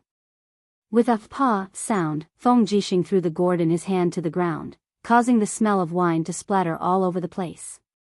He looked extremely angry. Who stuffed this gourd into my hand and lied to me that it was water? There's no trust between people at all. This is simply shameless. Tang Xiaoxi was speechless. I wonder who is the shameless one. A few days later, at night. Lin Muyu was still facing the sky full of starlight. She stood alone in the inner hall of the sacred hall and looked up at the stars. The dark force in her palm surged, but she could not transform the power of the stars. It was as if the 7 glorious stars' transformation was isolated from her body. Sigh, he held his breath for a while, but his battle energy quickly dissipated. He let out a long sigh and was slightly disappointed. In his high, the voice of the 7 luminaries Demon Emperor came. The 7 glorious stars' transformation is an absolute art that I spent a whole 3,000 years to comprehend. Do you think it's that easy to learn? The power of the stars is the most mysterious power in the universe.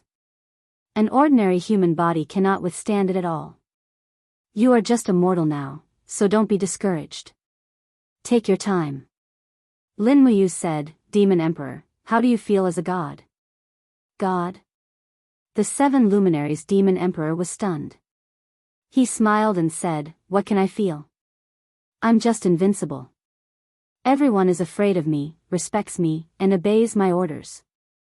Other than that, it's loneliness, endless loneliness. Loneliness, Lin Muyu smiled. Speaking of which, I'm also lonely now. The 7 luminaries Demon Emperor could not help but laugh. You're lonely because you miss women. I'm lonely because I'm invincible. Don't you think it's shameful? Who said that? I don't miss women, bah, I'm living in your high. Do you think I don't know what you're thinking? The 7 luminaries Demon Emperor laughed mockingly. Weak chicken, I know your heart is filled with Her Highness Qin Yin. And, to be honest, Qin Yin is a rare beauty. This emperor has roamed the universe for hundreds of thousands of years and has not seen many women who are as beautiful as her.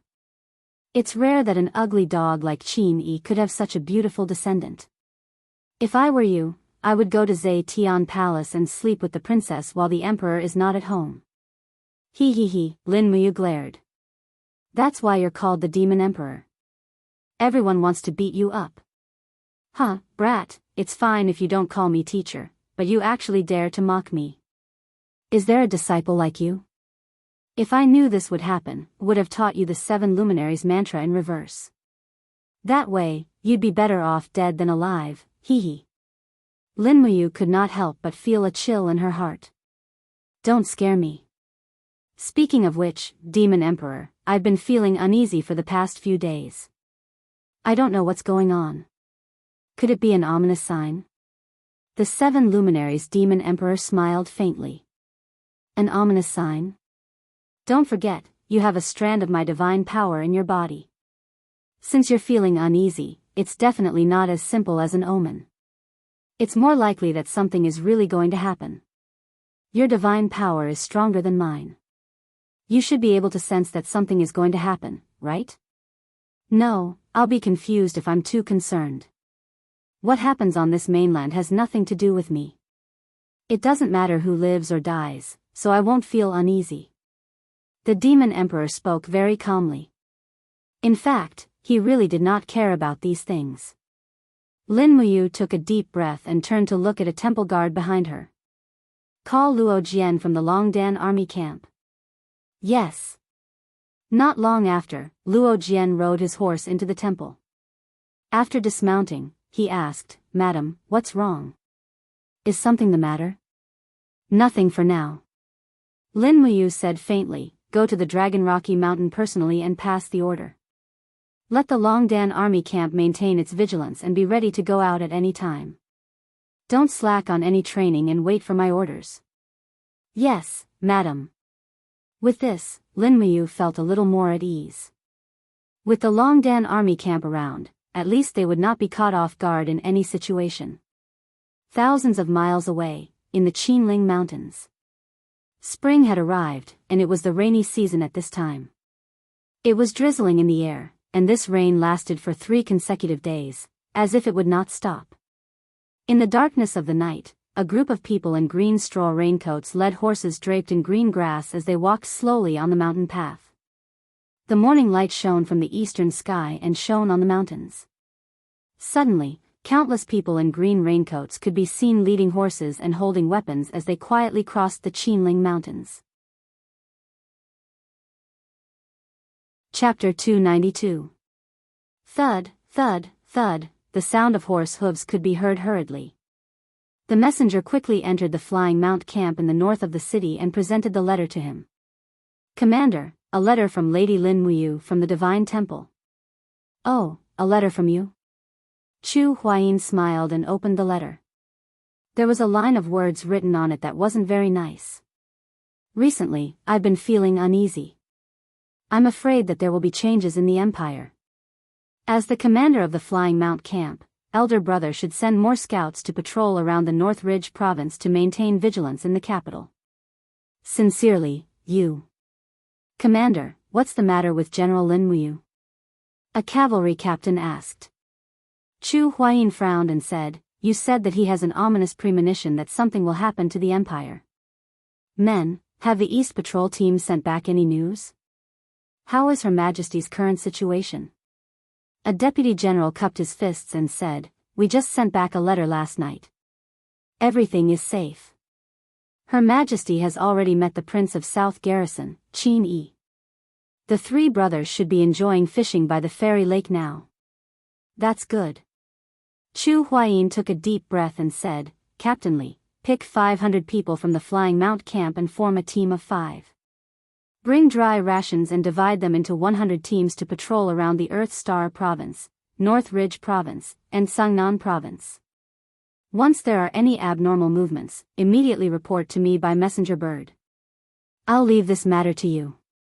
You must do a good job. Yes, Lord Commander. The cavalry captain cupped his fists and immediately turned to leave. Chu Huayin frowned under the light of the oil lamp. He looked up at the generals and said, have there been any replies to the letters sent to the Seven Seas Province and Cloud Province? Have Duke Lan and Duke Yun agreed to send troops to make up for the emptiness of the capital's military forces? A cavalry captain stepped forward and said respectfully, Duke Yun has replied. He said that he is currently preparing for the rations and war horses. In a few days, he will send 30,000 cavalry to the capital to protect Her Highness Yin. There's still no news from Duke Lan's side. He's probably still brooding over young General Lin Muyu killing Tang Bin.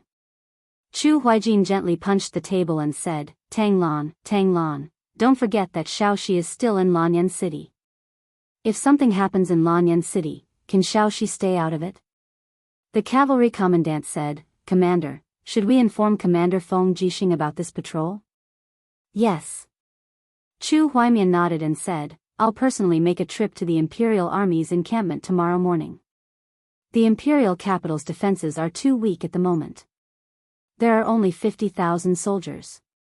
If anything happens, I'm afraid these 50,000 soldiers won't be able to defend the massive Lanyan city. At the side, a military officer laughed and said, Lord Commander, you don't have to worry so much. The Empire is at peace.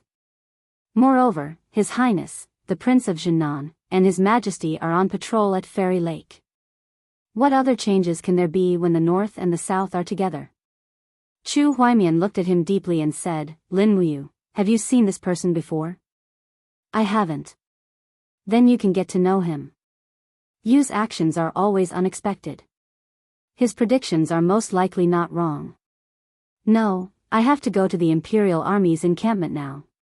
Bring 500 soldiers with me. Yes.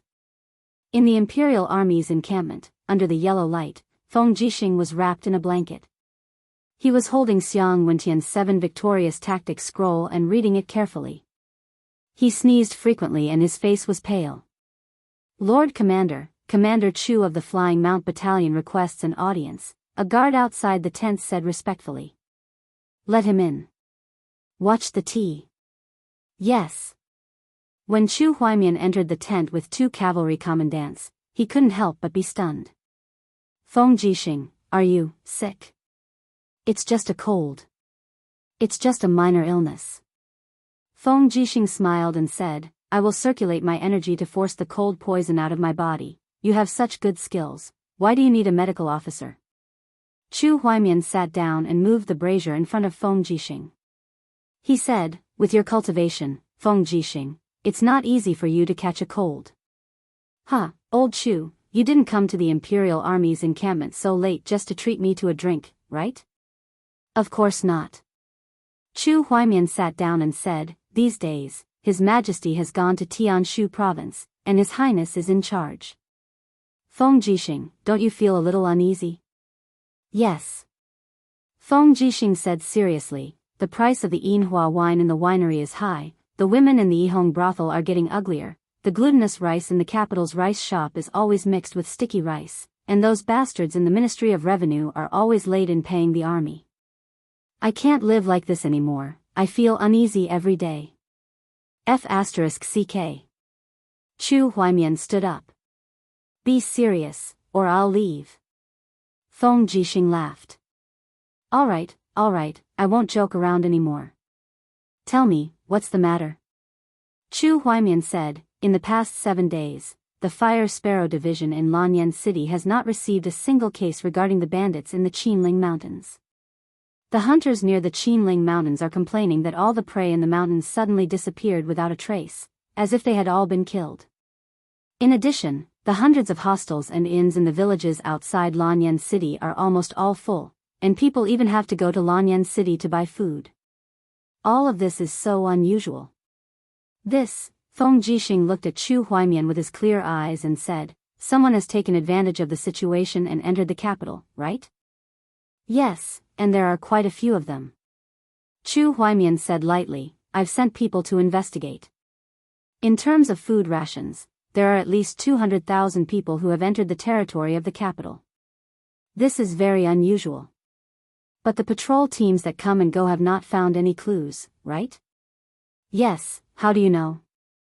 Because the Imperial Guards have also sent out many scouts. Feng Jixing looked at him lightly and said, do you think you are the only ones who feel uneasy?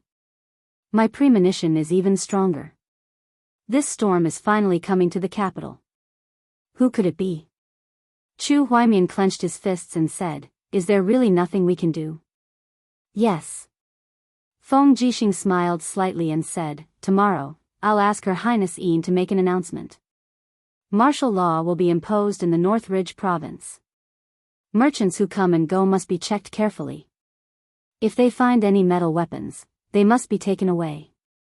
How about it? The Empire values martial arts. This is too much. How many people are they going to take away? This is the only way. All right then, at the same time, in the Five Valleys city. A group of people wearing black cloaks entered the governor's manor. They were led into the meeting hall by a servant. Governor Si Kongfan was dressed in black armor with a sword hanging from his waist. Behind him was a group of trusted generals. He cupped his fists and smiled. Si Kongfan greets General Ji Yao. I wonder why General Ji Yao has come to visit so late at night. The person who came took off his cloak and revealed a face with a sinister smile. It was Ji Yao. He cupped his fists and said, "Governor Si Kong Fan hasn't realized that a storm is coming?" "Oh." Si Kong Fan sneered. "I don't know what kind of storm it is. Could it be that it will topple the Qin Empire?" "But General, as a general of Lingnan, you came to Lingnan without His Majesty's imperial edict. Don't you know it's a crime?" "Crime?" Ji Yao smiled. He pointed to the south and said, "Do you know that there are a total of 200,000 Lingnan elite soldiers waiting for my order to raze this city to the ground?" "You!" Si Kong Fan was furious. He pulled out his sword and shouted, "Ji Yao, as one of the 7 generals of the empire, do you want to rebel?" "Rebel?" Ji Yao laughed loudly. "I'm just following the will of heaven and winning the hearts of the people. Qin Jin, this fatuous ruler, doesn't know how to govern a country. He only knows how to write poems and cook. How can such a fatuous ruler be the ruler of this continent?" Si Kong Fan, listen to me. The 4 provinces of Lingnan have formed an alliance to overthrow the monarchy and build a brand new Iha country. We don't believe in the supremacy of the monarchy. Instead, we believe in humanity and equality. Although you are one of the lackeys of the empire, you are still a famous general. If you surrender, you will still be the master of 5 Valleys City. Otherwise, don't blame us for being merciless. You're courting death." Si Kong Fan brandished his sword and slashed at Ji Yao. But just as the blade was about to land on Ji Yao's head, his body suddenly froze as an invisible wave of air blew past him. Behind Ji Yao, 2 black-robed experts had sinister smiles on their faces. They were both Saint Realm experts. "Stubborn. You're courting death." Ji Yao laughed loudly. The sword on his waist flashed and the poor Si Kongfan's head fell to the ground. The group of generals behind him were dumbfounded. Ji Yao picked up Si Kongfan's head and said in a low voice, "Everyone has the right to punish the lackeys of the empire. Behind me are 2 venerables with the cultivation of the realm of the Holy Realm. If you don't want to die, then obediently surrender to me. I can still guarantee that your son won't die." The group of generals put down their swords. Their faces were ashen. This was no longer a simple mutiny. It was a rebellion, a national rebellion. Early in the morning, on the southern city wall of 5 Valleys City, the guards were drowsy. An old soldier sat under the city wall, smoking a pipe. He squinted his eyes and looked into the distance. He said, "You lazy little bastards. How dare you sleep while on duty? Is your strength all on the belly of a whore?" It was drizzling in the air. The veteran pulled down his straw hat to cover his smoking pipe. He looked into the distance with blurred eyes. Suddenly, he seemed to have an illusion. The green forest seemed to be moving slowly. He squinted his eyes and looked carefully again. That's right. It was really moving. He quickly clapped his hands and said, "Li Ergo, Zhang Quan Dan, Lu Min, Zhao Ritian, wake up. Quick, if you sleep again, I will kill you." A few soldiers pulled the brim of their hats and stood up. They grumbled, "Old man, what are you doing? Why are you screaming like a ghost?" The old soldier pointed at the city wall. His arm was trembling. He said, "Look, is that forest moving?" A few young soldiers looked into the distance. They couldn't help but tremble. Their faces were pale. They said, "No, it's not the forest moving. It's the people in green cloaks. They are approaching the city. Oh my God, beat the drums." Yes. At this moment, a Chiliarch walked up to the city wall with a long spear. He said calmly, "There's no need to beat the drums. Go down and open the city gate to welcome our distinguished guests." Distinguished guests? The old soldier was dumbfounded. "General Zhao, welcome what distinguished guests?" "The brave soldiers of Lingnan Iha country." "This. I'm committing treason," the long saber flashed. The old soldier immediately fell into a pool of blood. The Kiliarcha's face was vicious. "Go and open the city gate." "Yes." The group of soldiers trembled. Chapter 293. Sangnan province has fallen into the enemy's hands. The letter in his hand fell to the ground. Feng Jixing's face was full of shock. What a fast speed! Luo Lai and Zhang Wei were both shocked. Luo Lai asked, how could it be so fast? General Si Kongfan is the new governor of the province. With him around, how could it fall so quickly? Si Kongfan has been killed. Feng Jixing said indifferently, I don't know where Lingnan found a few divine domain experts from. Things are not looking good. Come, follow me into the palace to meet Her Highness Yin. The empire's turmoil has already begun. Yes. In Zetian Palace, there were many officials. Everyone was restless. Many of them were gritting their teeth, but there was nothing they could do. When Feng Jixing stepped into the palace with Zhang Wei and Luo Lai, Lin Muyu and Chu Huijin also came forward.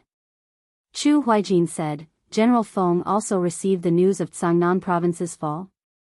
Yes, what did Her Highness say? There is no statement yet. Lin Muyu placed her hand on the hilt of her sword and followed Feng Jixing and Chu Huijin to the throne. She raised her head and saw that Qin Yin was already walking over with an exquisite cloak draped over her shoulders. Her silk skirt trailed behind her as two maids followed behind her respectfully. Brother Yu, has Sangnan province really fallen? Qin Yin asked anxiously. Yes. Lin Muyu cupped her fists and said, I received the letter not long ago. According to the report from the spies I arranged in Sangnan province, the scale of the rebellion in Lingnan is very large. They used more than 300,000 men and horses. Jinan Wang Qin Yi conferred Ji Yao the title of marshal, Lin Yu and Long Qianlin as generals. They have already occupied 5 Valley City. At most 5 days, they will reach the capital. Qin Yin had a helpless look on her face. Imperial Father. Imperial Father is still in Tianshu province. Chu Huijin cupped his fists. His face was full of sadness as he said, Your Highness, please forgive me for overstepping my bounds. I'm afraid His Majesty is already in danger. Impossible. Qin Yin shook her head and said resolutely, Father has brought many experts from the Imperial Guards, and he has also taken 3 experts from the 3rd heaven of the Heaven Realm as guards from Dubhe province. With 100,000 soldiers accompanying him, it's impossible for anything to happen. Chu Huijin looked up at Qin Yin and said lightly, according to reliable information, Qin Yin has invited Luo Lan, a godly state expert who lives in seclusion on the sacred peak. Luo Lan also has several sanctuary experts under her command. If I'm not wrong, Luo Lan has disguised herself as Qin Yi's personal guard. No matter how many experts Your Majesty has around you, how could they be a match for a divine venerable one? Tears instantly filled her eyes. Qin Yin stood there silently and murmured, Imperial Father will be fine. Imperial Father will be fine. Lin Muyu stepped forward and gently hugged Qin Yin. Now he was Qin Yin's only support. He whispered in Qin Yin's ear, Shao Yin, the Prince of Jinan has committed treason. Everyone is panicking. You are the only one who can support the overall situation. Be strong. Imperial Father may be fine, but before that, you must guard Lanyan City. Okay. Qin Yin quietly wiped away her tears. Lin Muyu took a few steps back, but he still stood among the officials. At this time, Minister Luo Xing cupped his fists and said, Your Highness, the Prince of Jinan, Qin Yi's act of treason is really stupid. As the saying goes, his words are not justified. As long as we send an elite army to Sangnan province immediately, they will definitely be easily defeated. Feng Jixing couldn't help but laugh. The 200,000 elite soldiers of Bailing City are a motley crew? This is really a big joke. Lin Yu is one of the 7 divine generals of the present age. He is well versed in the art of war and strategy. Together with Long Qianlin, who can't be underestimated, if we underestimate our opponents, I'm afraid the history of the Empire will really end today. I hope Your Highness will understand. Luo Xing raised his eyebrows and said, General Feng has been leading the Imperial Army to occupy the Imperial capital for many years and hasn't participated in any battles. No wonder he is like a tiger whose claws have been sharpened. Is that so? Feng Jixing sneered. Qin Yin frowned and looked at the crowd and asked, Chu Chu, before Imperial Father left, he asked you to assist Xiao Yin. At this moment, what do you think we should do? Chu Chu's brows were tightly locked as he said, if Luo Lan really came, the Empire would not be able to escape this catastrophe, but we cannot sit still and await death. His Highness personally wrote a letter and sent it to the Seven Seas City and Muyu City to request for reinforcements. It is necessary to let the Seven Seas City and Muyu City's military forces come out in full strength to turn the tide. In addition, in order to prevent any accidents from happening to the letter, send trusted subordinates to these two cities on fast horses. Whether Lanyan City can be saved or not will depend on how many troops the Seven Seas City and Muyu City send out. Someone, bring a pen and paper.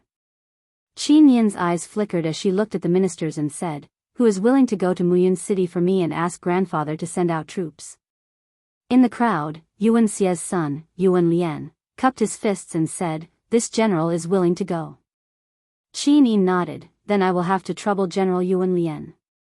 If you can get reinforcements, I will pardon your father's crime of being defeated and promote him to the position of country protector general. Thank you, Your Highness. Yuan Lian was overjoyed. Qin Yin looked at Tang Xiaoxi who was beside Lin Muyu and said, Shaoxi, Qihai City. Only you are the most suitable person to go, so I will have to trouble you to make this trip. Tang Xiaoxi's eyes turned red and said, let others go. I want to stay in the imperial capital to accompany you and Mu. No. Qin Yin's voice was full of determination. There is a gap between Duke Lan and Imperial Father. You must go personally. Otherwise, I am worried that Duke Lan will not send troops to reinforce Lanyan City. Shaoxi, I am begging you, you must go on this trip. Tang Xiaoxi silently stood in the same place, her shoulders slightly trembling, and said, Xiao Yin, if Lanyan City is really besieged, I will come back even if I can't get reinforcements. Yes. Qin Yin nodded gently. Soon, 2 letters were written and sent to Muyu City and Qihai City respectively. Tang Xiaoxi also led the snow pair war horse and was ready to set off. Lin Muyu accompanied them all the way to the main hall. He had mixed feelings. This time it was not a joke. Lanyan City might really fall. Jinan Wang had sent out a hierarch expert. Perhaps, this would be the last time he saw Tang Xiaoxi. Mu, Tang Xiaoxi led the war horse and looked at him with red eyes, and said, can you hug me again? Lin Muyu was stunned and walked forward. Without hesitation, he held Tang Xiaoxi's delicate body in his arms. Tang Xiaoxi trembled all over and tears came out of her eyes. She cried loudly, I'm afraid. I'm so afraid. I'm afraid that I won't see you again after I come back. I'm afraid. Lin Muyu gently stroked her long hair and said softly, Shaoxi, don't be afraid. I promise you that I will wait for you in Lanyan City. Xiao Yin and I will wait here for you to come back and save us. You have to be quick. Tang Xiaoxi nodded her head, yes, I will. With that, she left Lin Muyu's arms. This time, she did not look back. She turned over and mounted the horse, galloping away. In the blink of an eye, she disappeared on the main road. Lin Muyu stood there in a daze. Looking at Tang Xiaoxi who was far away, he felt a sense of loss. A turmoil was right in front of him. How many more things could he lose? When he returned to the main hall, he found that the officials were arguing about whether to send troops or to defend Lanyan City. The minister's office and the Ministry of War argued until their faces were red with anger. Both sides did not give in at all. Moreover, Luo Xing and the Minister of War Lu Fang had many supporters in the imperial court. Dozens of people argued endlessly. It seemed that waiting for them to come up with a conclusion would take at least another 100 years. Feng Jixing, Qin Lei, Chu Huaying, Zhang Wei, and the other generals stood at the side with dark faces and did not speak. As for the senior officials who had made meritorious contributions, such as Chu Chu, Lei Hong, and Qin Hao, the dean of Aries College, they also remained silent, waiting for Qin Yin to come up with a decision. At this time, everyone was faintly uneasy and confused. Be quiet. Qin Yin lightly patted the armrest of the throne and said, should we take the initiative to attack or defend Lanyan City? Isn't there a conclusion? The Minister of War Lu Fang immediately cupped his fists and said, Your Highness, this old official thinks that we should defend. The Lingnan army is aggressive and they call themselves the Volunteer Army. Every time they arrive at a place, they seize the land of the local vassals and use the equal distribution system to divide the land to the local commoners. Therefore, the Volunteer Army is supported by the commoners. There is even a letter saying that the people of Tsangnan province are already celebrating the Volunteer Army this morning. Nonsense. Luo Xing sneered and said, What Volunteer Army? They are just a motley crew. What is there to be afraid of? We still have 50,000 soldiers in Lanyan City and 40,000 soldiers in Qihai City. Adding the official army in Northridge province, we have more than 100,000 soldiers. I believe we have the power to fight. Moreover, we have Feng Jixing, Qin Lei, Lin Muyu, and other new and fierce generals. In addition, the Empire's #1 warrior, Du Hai, is about to be recalled. What volunteer army are we afraid of? You are the one who is talking nonsense. Seeing that the two sides were about to quarrel again, Qin Yin hurriedly coughed and looked at Lin Muyu and Feng Jixing. She asked, You, General Feng, what do you think? Feng Jixing cupped his fists and said, There is Earthstar province to the south of Lanyan City and Sangnan province to the east. Let's figure out the situation in these two provinces first. What I want to know is that our spies did not receive any news that the Lingnan army had crossed the Qinling Mountains. How did their army of hundreds of thousands come to the border of Northridge? In the crowd, the State General Ling Nantian cupped his fists and said, Your Highness, I know why. My spies in Lingnan have just reported back. The King of Jinan used General Lin Yu's strategy. All the Lingnan army wore green coats and crossed the Qinling Mountains during the rainy season for 7 consecutive days. They called it green cowhide crossing the mountains. It is precisely because of this that we did not notice and they took advantage of the situation to occupy the Five Valley City. Feng Jixing frowned and said, Green cowhide crossing the mountains. Damn it, Qin Yin said, there are about 20,000 troops stationed in Earthstar province. Maybe we can mobilize this army. Lin Muyu cupped her fists and said, Your Highness, Earthstar province is in the south of the imperial capital and bears the brunt of the attack. If there is no accident, it has already fallen. At this moment, a messenger flew in from outside and said loudly, Your Highness, urgent report. Speak. Qin Yin's beautiful eyes were full of worry. The messenger panted and said, I just received a letter. Lingnan General Lin Yu led 100,000 troops to attack Cold Star City. Earthstar province has fallen. As expected. Feng Jixing felt a chill in his heart and said, Lingnan is aggressive and this general also thinks that we should defend. Lanyan City has been through thousands of years and has been repeatedly repaired. The city walls are very strong and there is enough food in the city. In addition to the large population, there will not be a shortage of civilian workers. As long as we defend, it should not be a problem to defend for a few months, enough to wait for the reinforcements from Miyu City and Qihai City. Yes. Qin Yin nodded, then we will defend. Chapter 294. His Highness has announced that all citizens are to enter the city immediately. The city gates will be closed after sunset. Without His Highness's order, the city gates will not be opened until the crisis is over. Zhang Wei stood on the city walls with a long saber in his hand, shouting at the citizens below the city. Lin Muyu, Feng Jixing, and Chu Huaimiao stood at the side, helplessness written all over their faces. As a general of the empire, it's a disgrace to not come out and defend the city. Feng Jixing clenched his fists, his face full of anger. Chu Huaimiao said, The enemy is strong while we are weak. This can't be helped. I just don't know when Chihai City and Muyu City will be willing to send out their troops. As long as they send out their troops, we will definitely be able to defeat the so-called volunteer army. Feng Jixing looked at Lin Muyu and asked, do you want to summon your Longdan army camp to Lanyan City as well? No need. Lin Muyu shook her head and said, I have already sent someone to the Longdan army camp to inform them to defend the city like us. Dragon Rocky Mountain is easy to defend but hard to attack. 1,000,000 soldiers won't be able to take it down in a short period of time.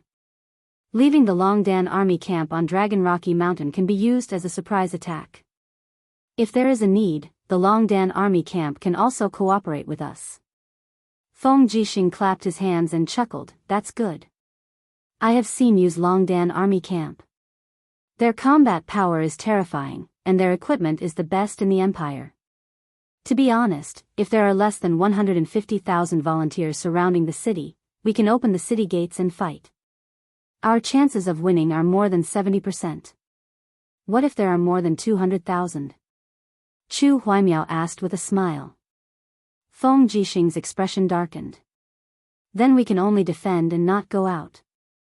The disparity in military strength is too great. Going out of the city is just suicide.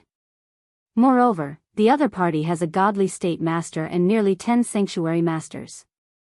Lin Muyu stretched out her hand to sweep away the dust on the battlements, and the place that her palm touched was icy cold. She could not help but feel a chill in her heart as she said, one do not know how is His Majesty's situation at Fairy Lake. There is actually no news at all. He had brought so many letters with him, could it be that he could not even send one back? Feng Jixing frowned. I hope His Majesty can turn misfortune into blessing. But to turn misfortune into fortune, if it was a great misfortune, how could it be resolved? Late at night, Chu Huaying rode into the darkness of Tongtian Street. Not long after, he stopped in front of the Divine Marquis residence. After he dismounted, he looked at the lonely iron gates and hesitated for a moment before he walked forward and gently knocked. Who is it? A guard's voice came from inside. Commander of the Flying Mount Battalion, Chu Huaying greets Miss Jinxiang. The guard immediately sneered. So it's the famous General Chu Huaying. Didn't you say that you would not see my miss anymore? Yes, I will not see her. I only hope that miss can talk to me through the door. Wait a moment. Thank you. Not long after, Jinxiang's gentle voice came from the other side of the iron gates. Lord Chu, why are you visiting so late at night? Chu Huaying cupped his fists and said, Miss, Sangnan Province and Earthstar Province have fallen one after another. Lanyan City is isolated and has lost. Miss Jinxiang is the daughter of the Divine Marquis. Ji Yao and Lin Yu were once Divine Marquis and Yifen's subordinates. I believe they will not make things difficult for you. Miss, please leave the city immediately and look for the Divine Marquis in Tianshu Province. Jinxiang smiled. Lord Chu, I know what I am doing. Thank you for your concern. I will decide whether to stay or leave. Chu Huaying was anxious. He gritted his teeth and said, Jinxiang, you must leave now. The Lingnan army will arrive at the city at any time. If you don't leave now, I'm afraid you won't have another chance. Huaying. Jinxiang called out softly. Didn't you say that you want to see me in the pugilistic world? If I leave now, we won't be able to see each other anymore. Go, I won't leave. If my husband dies on the battlefield, I'm willing to follow him. Chu Huaying's body trembled. His eyes were bloodshot. Jinxiang, are you crazy? There was no more sound from inside the door. Chu Huaying stood outside the door for more than 2 hours. Then, he led his horse away. In the early morning of the next day, the 30,000 Imperial Guards and the 17,000 soldiers of the Flying Mount Battalion had all entered Lanyan City and settled in the barracks around the 4 gates, making Lanyan City suddenly lively. However, all the people closed their doors and windows and lived in fear. They didn't know what would be waiting for them in the next moment, whether it would be death or a new life. Early in the morning, there was another heavy fog that shrouded Lanyan City. Wisps of dew slowly flowed down from Lin Muyu's armor, He stood guard on the north wall of Lanyan City. He didn't sleep a wink the whole night and looked rather tired. You, go and sleep for a while. Feng Jixing frowned. Look at how haggard you look. If Her Highness saw you like this, I don't know how distressed she would be. Lin Muyu smiled and shook her head. I can't sleep. Brother Feng, can you sleep? I can't. Feng Jixing smiled bitterly and said, this might be our last battle. You still haven't received the letter from Fairy Lake? No, not even a single one. Sigh. Lin Muyu sighed. She pulled out the dragon spirit sword and gently wiped the dew on the blade with a white cloth. Brother Feng, are you afraid?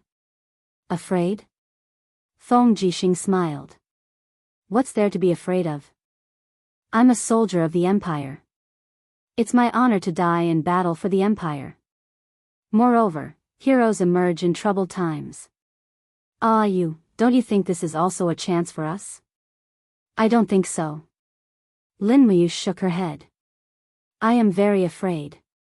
I am afraid of losing all the people and things I care about. I am afraid of losing Xiao Yin, Xiao Shi, and all of you. If I can choose, I would rather choose obscurity than to choose glory forged with blood. Perhaps what you said is right. Feng Jixing continued to sit beside Lin Muyu.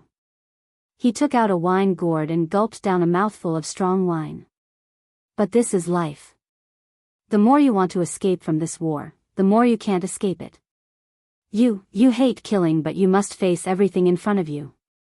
In this battle, our hands will be stained with blood. Just wait and see. Right at this moment, suddenly, a pa-pa sound came from the sky. A messenger bird rapidly landed on Feng Jixing's shoulder. He hurriedly took out the letter tube and swept his gaze across. His face was filled with astonishment as he said, so fast. The volunteer army's advance heavy cavalry is already less than 300 miles away from Lanyan City. They will arrive before sunset today. Damn it, Lin Muyu sheathed her sword and lightly said, are they so eager to destroy Lanyan City? Feng Jixing looked indifferent. Zhang Wei, pass down the order. The whole city is on alert. Prepare for war in the afternoon. In addition, has the Tianchong army of Seven Seas City returned? Zhang Wei nodded. They will arrive in 2 hours. That's good. Not long after, the sound of hooves could be heard in the fog. A commander came to the city with a long saber. It was the Empire's #1 warrior, Du Hai. Behind him were densely packed soldiers with shields. They were all infantrymen of the Tianchong army. In addition, there was an endless stream of rations. Open the gate. Du Hai shouted. Feng Jixing stood on the city wall and shouted, General Du Hai, how many people did you bring back? Du Hai raised his head to take a look and said with a smile, so it's Commander Feng. The Tianchong army is no longer as strong as before. Suppressing Demon Pass lost close to 10,000 men, and His Majesty took away 50,000 men. Now, there are less than 30,000 infantrymen and archers. Feng Jixing nodded. 30,000 is good. Come into the city. The Flying Mount camp will guard the south gate, the Imperial Army will guard the north and east gates, and the Tianchong Army will guard the west gate. What does General think? Thank you. I will lead my brothers to the west gate. Du Hai was a candid man. Although his military rank was higher than Feng Jixing's, he could follow Feng Jixing's orders to defend the city. He could be considered a good general. Moreover, the volunteer army was coming aggressively. There were generals everywhere in the empire who had defected and surrendered. Du Hai's willingness to return to Lanyan City to defend at this time was enough to prove his loyalty. After watching the Tianchong army enter the city, Lin Muyu also stood up slowly. Holding her sword, she said, Wei Chou, how is the situation in the Eagle Nest camp? Wei Chou cupped his fists and said, all 724 brothers are on the north wall, ready to be deployed at any time. That's good. Everyone is equipped with a bow. Once the volunteer army enters the shooting range, just shoot them. Yes, I understand. It was close to noon. The sun pierced through the clouds and dispersed the fog. The Lingnan army's footsteps were getting closer. More and more messenger birds were flying in the sky. The news sent chills down people's spines. Lin Yu had led 100,000 soldiers and left planet Earth province. They had entered North Ridge province and would arrive soon. In the direction of Tsangnan province, Marshal Ji Yao of the League of Volunteers led an army of 250,000 people to Tsangnan province. With Long Qianlin as the vanguard, they successively conquered 17 cities between Lanyan City and Wugu City. They would reach the city in 6 hours. Near the Qinling Mountains, the Lingnan army's soldiers were seen entering North Ridge. There was no news from Fairy Lake. Lin Muyu, Feng Jixing, Chu Huaying, and Du Hai were responsible for defending the city. Qin Lei led the Imperial Guards to defend Zhe Tian Palace. The State General Ling Nantian supervised the battle. The entire Lanyan city was on the verge of a war. At this moment, Dubhe Province, Fairy Lake. The lake water had been dyed red with blood. Countless corpses floated on the surface of the lake. Most of the corpses had begun to rot and were bloated. They were being eaten by fishes. Flags of the Tianchong army and Longquan army floated on the water. The blood flowed for hundreds of miles. The entire Fairy Lake was dead silent. Messy footprints covered the mud on the lakeside. A man had sunk deep into the shallow mud. Water plants were entangled around his red and swollen neck. His eyes were wide open and filled with indignation and anger. His palms were in the shape of claws. His fingernails were cracked. He had fought many battles in his life, but he was not strong enough. That was why he had drowned. No matter how arrogant he was when he was alive, how he was one of the 9 Supremes and how he controlled the universe. He was just a cold corpse after death. Chapter 295. At dusk, the heavy and dense sound of horse hooves came from outside the city. A large number of cavalrymen appeared in sight. They held up the banner of the volunteer army and wore blood-red armor. They stopped about a kilometer away from Lanyan City and started to get into formation. The cavalrymen were at the front and the infantry at the back. They also started to light torches, forming a dense mass. In the blink of an eye, night fell. The torches outside the city formed a sea that spread all the way to the direction of the dragon-seeking forest. The overwhelming number of soldiers was very frightening. Oh my! Zhang Wei felt his scalp go numb. He said, "The women of Lingnan are really fertile. They actually gave birth to so many beasts. Damn it, how long will it take for me to kill them all?" Wei Chou frowned. What are they waiting for? Waiting for the supply troops. Feng Jixing said indifferently, the ladders and catapults move slowly. They will only arrive here tomorrow. They are waiting. This night will be very difficult. Why is it difficult? Zhang Wei asked. Feng Jixing smiled. The commander of the front line is Long Qianlin. He is well versed in the art of war and naturally knows the power of psychological warfare. Just wait, they will be here soon. Yes. Torches were also raised on the city walls. It was a beautiful scene. Not long after, the Lingnan army parted. An envoy holding a white flag came to the city. He was a lean guy. He laughed toward the city walls and said, Lingnan General Long Qianlin has led 100,000 troops to deliver congratulatory gifts to the imperial capital. I hope the generals in the imperial capital will kindly accept them. As he said this, he waved the white flag. Instantly, hundreds of cavalrymen galloped to the city walls. They spread out a black object under the city walls and then mounted their horses and left. What is it? Zhang Wei frowned. Feng Jixing squinted and looked into the distance. Suddenly, his body trembled. He said, "It's the war flag." What war flag? Lin Muyu was stunned. Feng Jixing gritted his teeth. The war flags of the Tianchong Legion and the Longquan Legion. Oh my god, there are at least 1,000 of them. The imperial army that His Majesty brought to Dubhe province has been destroyed. Ah! Lin Muyu felt as if his heart had been pierced through. His wishful thinking was that Qin Jin would definitely lead an army to return, but in the end, he still received this cruel news. Wei Chou clenched his fists. How despicable. Are you trying to use the Empire's war flag to chill our morale? Lin Muyu's gaze turned cold as she said, use fire arrows to burn these flags. Yes. Fire arrows were shot randomly from the city wall, and the flags on the ground quickly caught fire, turning into piles of ashes in the blink of an eye. From afar came the wild laughter of the volunteers, but they did not attack the city. Not long after, the war drums in the north rumbled, and another large group of people came. This time, it was the commander-in-chief Ji Yao. A group of infantry with shields in their hands moved slowly, escorting a general in a white robe. It was Ji Yao. Ji Yao's expression was extremely domineering.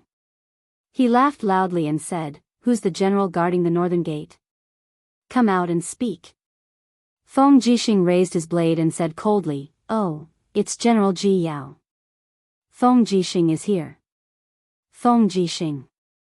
Ji Yao looked up at the city and said calmly, "I'm sure you've all seen it. The Tianchong army and the Longquan army have been defeated, and the Earthstar province, Sangnan province, Lingdong province, and Heaven's Pivot province have also been conquered by us. 8 of the Empire's 12 provinces are already in our hands. Why are you still holding on? Open the gates and welcome the volunteers into the city. I, Ji Yao, guarantee that you, Feng Jixing, will continue to be the commander of the Imperial Guard. How about it?" Feng Jixing couldn't help but burst into laughter. Among the 7 divine generals of the Empire, I, Feng Jixing, am ranked 3rd, and you, Ji Yao, are ranked 6th. If it weren't for the lack of talents in Lingnan, how could trash like you become a marshal? Ha ha ha, Ji Yao, attack the city if you want. I, Feng Jixing, await your arrival here. Stubborn fool. Ji Yao snorted coldly and abruptly pulled out his sword, pointing it at the city walls. I, Ji Yao, hereby declare that if Lanyan City refuses to surrender, Ji Yao will slaughter everyone in the city on the day I take it. Not a single chicken or dog will be spared. You dogs of the Empire, listen well. The Ihan nation follows the will of the heavens and wins the hearts of the people. Overthrowing the monarchy is a must. If you dogs of the Empire continue to be stubborn, you will only end up with your bones broken and ashes scattered. If you open the gates and surrender the city before sunrise tomorrow, I will let bygones be bygones. Otherwise, prepare to be slaughtered." He urged his horse to turn around and leave. The group of imperial generals on the city walls were all dumbfounded. Zhang Wei gnashed his teeth. "Damn it, when did I become a dog of the Empire?" Luo Lai said, "Commander, what should we do? What else can we do?" Feng Jixing said indifferently, "Everyone, prepare for battle. The real battle will begin at dawn tomorrow." "Yes, sir." As if they didn't want to let the defenders of Lanyan City rest, the volunteer army cheered for an entire night. The sound of the war drums never seemed to stop, and the flags below the city walls fluttered in the wind. What was worse was that the chariots they pushed out were filled with helmeted heads, all of which belonged to the Tianchong army and the Longquan army. The Battle of Fairy Lake was a complete one-sided defeat for the Empire. At dawn, a blood-red ray of dawn pierced through the clouds and shone directly on the city walls of Lanyan City. Lin Muyu opened her sleepy eyes and said, "The battle has begun." Bang! The city walls suddenly shook. A huge rock had hit the wall and created a dent about a few meters deep. Although the city walls of Lanyan City were strong, they wouldn't be able to hold up for long if they kept going like this. Dong, dong, dong, the sound of the war drums was abnormally intense. Thousands of ladders were pushed out from the boundless battle formation of the volunteer soldiers. They were guarded by soldiers holding heavy shields as they slowly approached the city. It had been too long since such a large-scale war had taken place in the Empire, so many Imperial Guards and the soldiers of the Flying Mount Battalion were bitterly disappointed. How could they defeat this group of courageous troops when there were so many enemies outside the city? Below the city walls, Long Qianlin, dressed in silver armor and holding a long spear, shouted, "Attack the city. The first warrior to climb the city walls will be rewarded with 100,000 gold coins and be conferred the title of nobility." It's really Long Qianlin. Lin Muyu's eyes dimmed. Feng Jixing smiled at the side. "Are you regretting letting him go back then?" Lin Muyu smiled. "What's there to regret? Didn't His Majesty kill Long Qianlin's parents to vent his anger?" Feng Jixing was stunned. He smiled and patted her shoulder. "Get ready to kill the enemy. Aim at the people pushing the ladders and shoot." On the city walls, Wei Chou had already pulled back the demon-devouring bow. The next moment, there was a clanging sound. The foot of the city walls lit up, and the volunteer army behind the ladders fell to the ground. In the next moment, most of the ladders entered the firing range. Arrows rained down from the top of the city wall, piercing into the bodies of the volunteer soldiers. In the blink of an eye, a large number of them fell to the ground. However, the ladders were still slowly approaching the city wall. "Throw the rolling stones down to block the wheels of the ladders," Feng Jixing ordered loudly. Tens of thousands of stones were thrown down within a minute, and the ladders were blocked.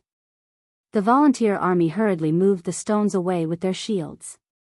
Immediately, a round of shooting came from the top of the city walls. Blood quickly dyed the ground below the city walls red. The distance was too far, at least 200 meters. It was beyond the attack range of the demonic noise blade. Therefore, Lin Muyu could only pull back her treasured carving bow and shoot at the enemies in the distance. Although her archery was only second-rate, she was strong and ferocious. In just half an hour, she had killed dozens of people. Fortunately, she was well prepared.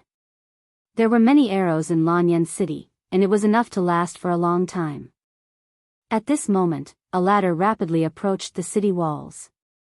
There were more than 10 volunteer army hanging on the ladder.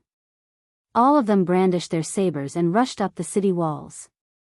Lin Muyu quickly unsheathed her long sword. With a flash of sword light, she chopped off the arms of a volunteer army. The rest of the volunteer army were quickly turned into porcupines. There were many guards on the city walls. If they wanted to attack the city by force, they would have to pay the price in blood. The attack lasted for about 4 hours.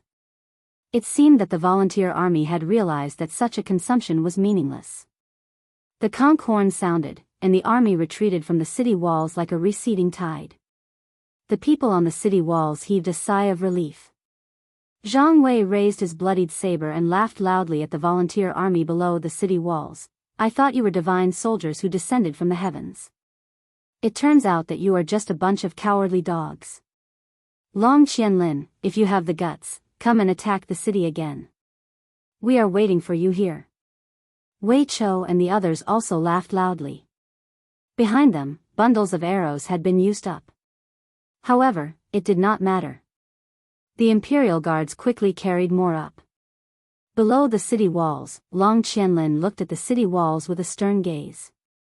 He did not say anything and immediately turned his horse around and left. In the blink of an eye, it was already afternoon. The tired soldiers were sitting on the walkways and resting. A warm spring breeze blew in from the south. Lin Muyu sat by the battlement and slowly wiped the blood off her blade. She looked at Wei Chou, Xiahou Sang, and the others and joked, "If you can defend Lanyan City, I will reward each of you with a wife." Wei Chou could not help but blush. "Commander, you must be joking." Xiahou Sang laughed. "How can one wife be enough? If Milord is generous, please give me a third wife, oh no, a fifth wife. Let's talk about that when you are able to defend the city." Ha! At this moment, someone suddenly pointed at the sky in surprise and said, "Look, what's that?" Everyone looked over and saw countless pieces of paper flying in the air. They were kites that flew into the city along with the spring breeze. Lin Muyu's heart thumped. It must be something bad. She said, "Bring the kite with the short string." "Yes." A member of the Imperial Guards immediately descended the city walls and soon came back with a kite with words written on its back. Lin Muyu took it and looked at it. The words on the back of the kite were very few, but each word was heart-wrenching. His Highness the Prince of Jinan led 1,000,000 troops to the north and swore to overthrow the monarchy and establish a Iha kingdom where everyone was equal. Wherever the brave and righteous soldiers passed, they would kill the heartless nobles and distribute the land equally. Each family would receive land based on the number of people they had and would be exempted from taxes for 3 years. Lanyan City is the capital of the world. May the people in the city give up resistance and leave the city to surrender. They will all be citizens of the Iha kingdom.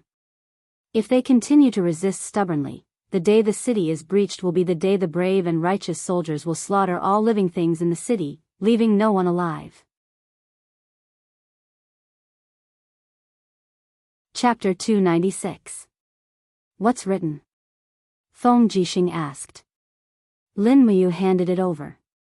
Feng Jixing glanced at it and his scalp went numb.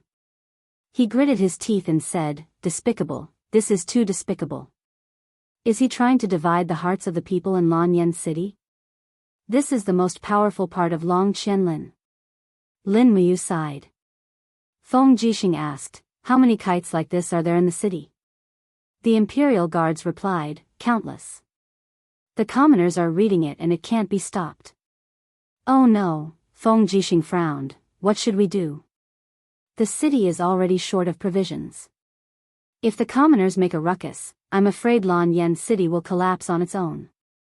Zhang Wei said, "What's wrong with that? If those unruly commoners dare to make a ruckus, we'll just kill them. Don't be reckless." Feng Jixing looked at Lin Muyu and asked, do you have any ideas?"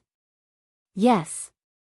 Lin Muyu looked at the volunteer soldiers that blotted out the sky and earth outside the city and said lightly, "Let them pay them back in their own coin.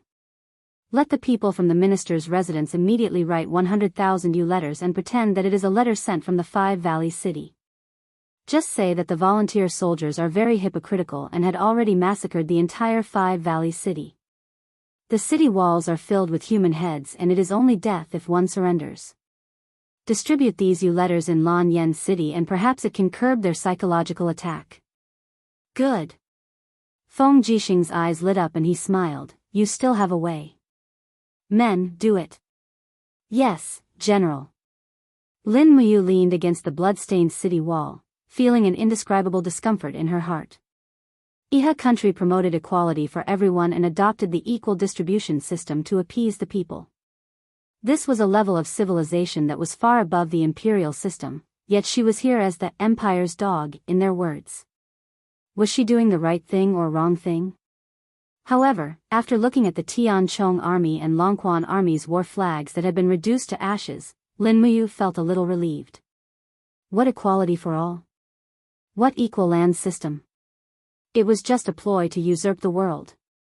If everyone was truly equal, then the soldiers of the Longquan army and Tianchong army also had parents, wives, and children.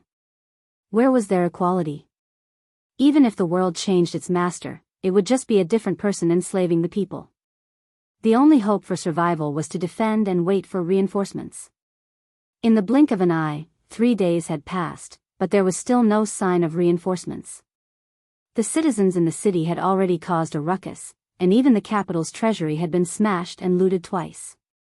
In the Zetian Palace, the officials were at their wits' end. A wisp of green smoke lingered above the incense burner, and Qin Yan's beautiful eyes were red. After hearing the news of the East Patrol Army's defeat, she had cried for 3 consecutive days. She had grown up under her father's care since she was young, so her relationship with Qin Jin was naturally different. Now that Qin Jin had mostly died in battle at Fairy Lake, half of Qin Yan's world had collapsed. The other half was Lin Muyu. "What's the situation with the volunteer soldiers?" Qin Yin raised her head and asked the crowd. Chu Huayin cupped his fists and said, "They are no longer attacking the city recklessly. Instead, they are using catapults to continuously destroy the city walls. The walls are already damaged in many places. If this continues, I'm afraid that Lanyan City will not be able to hold out for long. There is an even more pressing problem. Feng Jixing said. Qin Yin was stunned. General Feng, what problem? We don't have enough provisions for the warhorses. Feng Jixing said, the Imperial Guards have 10,000 cavalrymen, and the Flying Mount Battalion has 17,000 cavalrymen. In addition to the 4,000 warhorses from the Imperial Guards and the supply of other warhorses in the city, there are more than 30,000 warhorses in Lanyan City that need to be fed. However, there are a total of 19 fodder farms around Lanyan City, and they have already been occupied by the volunteer soldiers. Before dawn tomorrow, our fodder will all be used up. In other words, after tomorrow, there will be no more cavalrymen in the city. What should we do? Qin Yin was a little anxious. Without the cavalrymen, we won't even have the strength to counterattack. Feng Jixing said plainly, that's right. As he said this, he suddenly laughed. What are you laughing at, General Feng? Qin Yin asked. As far as I know, they have mobilized a total of 35 people to surround Lanyan City. The rations of these 35 people for a day are already quite large. Earthstar Province is far away from here, so they may not be able to transport the rations here. Therefore, the provisions of these 350,000 volunteer soldiers come from Sangnan Province. According to the intelligence, most of the provisions of the volunteer soldiers are hoarded in Qiufeng Town, 30 miles east of Lanyan City. As long as we burn the provisions of Qiufeng Town, I'm afraid that the volunteer soldiers will collapse on their own. Qin Yin pursed her red lips and said, how to burn the provisions of Qiufeng Town is the key to the problem. General Feng, do you have a good plan? Feng Jixing smiled faintly. We can try, but the price will not be small, and we need the assistance of you. Lin Muyu smiled at the side. Brother Feng is talking about a diversion, right? Yes. A light flashed in Feng Jixing's eyes as he said, I have inspected the situation of the volunteer soldiers on all sides of Lanyan City today. There are the most people gathered outside the North City Wall, and the least outside the East City Wall. There are at most 30,000 infantry soldiers defending. In my opinion, we can send a cavalry to attack the volunteer soldiers outside the East Gate at night. No. Chu Huayin raised his eyebrows and said, I have also checked carefully. Although there are only 30,000 volunteer soldiers outside the East Gate, the birds in the forest in the distance are constantly flying away. There must be an ambush. That is just a trap set by Long Qianlin. I know. Feng Jixing smiled and said, I will lead 10,000 Imperial cavalry to rush out of the East Gate to attract their attention. Chu Huayin, you can lead 17,000 Flying Mount Battalion soldiers to attack from the South Gate. The army will go straight to Qiufeng Town. Chu Huayin squinted his eyes. Our opponent is Long Qianlin. Will he not send an ambush to intercept the Flying Mount Battalion? He will, and he will definitely. Feng Jixing smiled and said, but we still have a trump card in our hand. Lin Muyu smiled at the side. I know, the Longdan army camp. Yes. Feng Jixing laughed heartily. The real trump card is the Longdan army camp. The Imperial Guards and the Flying Mount Battalion are both feigning an attack. The important task of burning the volunteer soldiers' rations will be done by the Longdan army camp. Although Long Qianlin is very scheming, he will never expect us to use this double decoy strategy when we are at the end of the road. Lei Hong couldn't help but clap and laughed. The younger generation will surpass us in time. It is a great fortune for the Empire to have generals like Feng Jixing, Chu Huayin, and you. Qin Yin said happily, that's good. I will leave the night attack to General Feng. Yes, I will not disappoint your Highness's expectations. Qin Yin glanced at the officials and said, this operation is very confidential, so none of the officials present can leave Zhe Tian Palace Hall. You can return to your residence tomorrow. Yes, Your Highness. In the afternoon, Lin Muyu sent a letter to Mount Long Yenshan. She used a high-altitude messenger bird. This was a bird specially domesticated by the animal trainers in Lanyan City. It would not become a target for enemy archers when it flew in the air. At dusk, she received a reply from Luoyu. It was a letter written by Luoyu, indicating that the materials to ignite the fire had been prepared. In accordance with Lin Muyu's orders, the 20,000 elites of the Longdan army camp went straight to Autumn Wind Town without any delay. As night fell, the rumbling sound of catapults came from the four walls of Lanyan City. Boulders were shot from both inside and outside the city. Boulders fell into the city one after another, killing and injuring countless people. Miserable screams could be heard from inside the city, but this was war, and no one could change it. At night, the streets of the city were silent. 10,000 imperial soldiers were waiting in formation. Feng Jixing was wearing an iron armor and holding a wind cutter in his hand. He slowly put on his helmet and said to Lin Muyu and Chu Huaying with a faint smile on his face, "I am going. 2 hours later, the two of you will rush out of the west gate with the Flying Mount camp. Remember, don't be obsessed with fighting. After attracting enough volunteer soldiers, rush back to the city. General Du Hai will lead the Tianchong army to the west of the city to receive you." "Yes, I know," Lin Muyu said with a smile. However, Feng Jixing took a deep look at the two of them, as if he couldn't bear to see them die. After a few seconds, he said, "You two brats, come back alive. I, Feng Jixing, only have you two brothers in my life." Chu Huaying clenched his fists and said, "Don't worry, our lives are very tough." Lin Muyu smiled and said, "Brother Feng, you have to come back alive too. Wait for us to come back and drink this celebratory wine." "Okay." The city gates slowly rose. There were a total of 8 city gates under the east city wall, and all of them rose. A dense group of imperial soldiers rushed out on horseback. Almost all of them were equipped with spears and round shields. Their war horses were also the best horses in the empire, and their combat power couldn't be underestimated. After watching Feng Jixing leave, Lin Muyu said, "Brother, let's go. Have you seen Sister Chu Yao?" Chu Huaying laughed and said, "Brat, are you worried that we won't be able to come back alive?" "Yes." Lin Muyu nodded and said, "I'm indeed worried." "Don't worry, we'll come back. Let's go, don't let Yao worry. She's with the people from the spiritual medicine department and is treating people in the casualty barracks." "Okay." Not long after, the sounds of killing filled the air outside the east city wall. Feng Jixing's imperial soldiers had already clashed with the volunteer soldiers. The volunteer soldiers from all directions immediately swarmed over, as if they wanted to tear the 10,000 imperial soldiers into pieces at the first opportunity. After a while, all 8 city gates rose.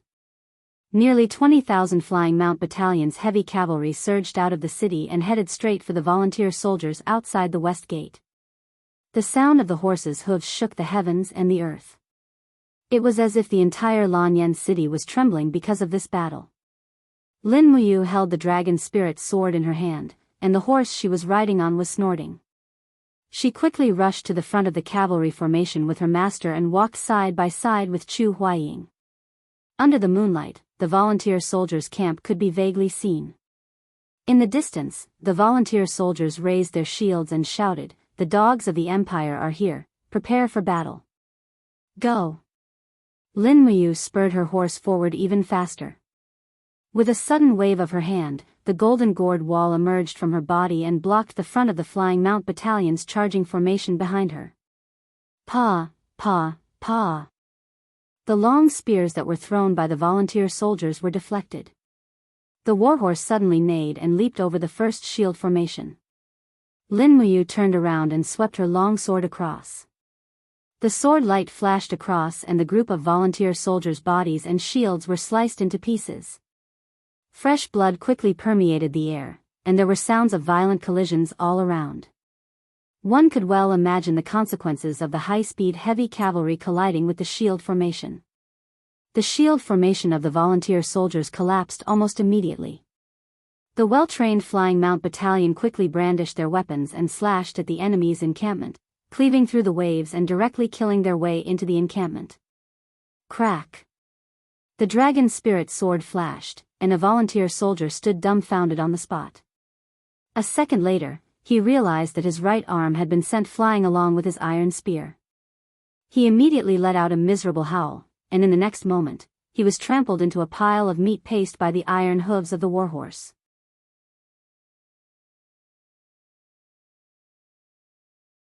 Chapter 297. Be careful of the arrow formation. Chu Huaying suddenly pulled on the reins and led the cavalry to charge towards the side of the formation. Everyone raised their shields. In the north, thousands of archers shot a dense barrage of arrows in the darkness. However, this was the strength of the heavy armored cavalry. After withstanding a round of arrows, only a few of them suffered minor injuries. Not a single one of them died in battle. Swish! The invisible sharp blade shuttled through the crowd. Under Lin Muyu's control, the demonic noise blade quickly killed more than 10 people. It followed its master like a shadow, but none of the volunteer soldiers could see how this sharp blade killed them. The heaven beast's refined soul kept roaring, and it was breathtaking. The dragon spirit sword flew out with the luster of the golden gourd. With a pop sound, it pierced through multiple heavy shields and rapidly exploded. The battle energy transformed into a shock wave that shook 7 or 8 people away. It also quickly tore apart the defensive formation formed by this group of volunteer soldiers.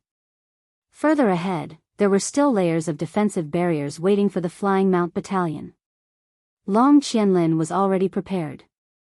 Rather than saying that Lin Muyu and Chu Huaying were attacking at night, it was more like they were walking into a trap. It seemed that Long Qianlin had also guessed that the Empire would launch a life-and-death battle. Thus, he arranged more than 10 heavy shield formations and archer formations in the camp. Behind them, there was an even more terrifying spear formation. This was the most terrifying method of battle for the heavy armored cavalry. Be careful. Chu Huayan spurred his horse and rushed to the front with his sword in hand. Suddenly, his sword flashed and knocked away the tips of several spears. He spurred his horse and charged into the spear formation, brandishing his sword and killing indiscriminately. Behind him, the well-organized Flying Mount Battalion charged forward together with him. As they broke through the spear formation, many soldiers of the Flying Mount Battalion were pierced by the spears. Lin Muyu held her sword and rushed side by side with Chu Huaying. The dragon spirit sword cut through iron as if it was mud.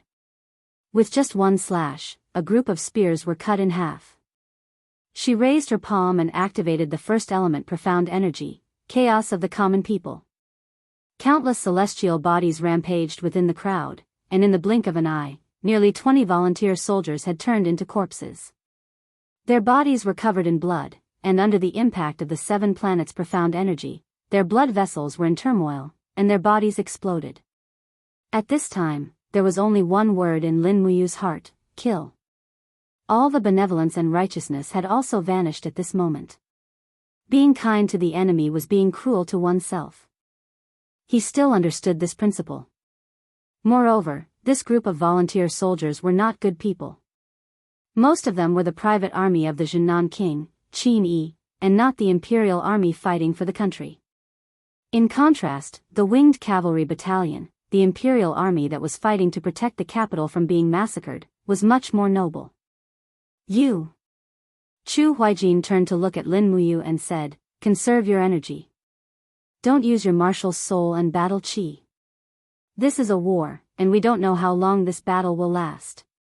You have to maintain your physical strength and dark force. Lin Muyu nodded and said, got it, brother Chu. Just as Chu Huaijin had said, the winged cavalry battalion had been killing for a full half an hour, but they still hadn't managed to break through the encirclement. Moreover, war was originally an art. This battle was more like a battle of attrition. Whoever could last until the end would be the winner. Chu Huaijin was very smart, and he understood the principle of using the least amount of energy to kill the most people.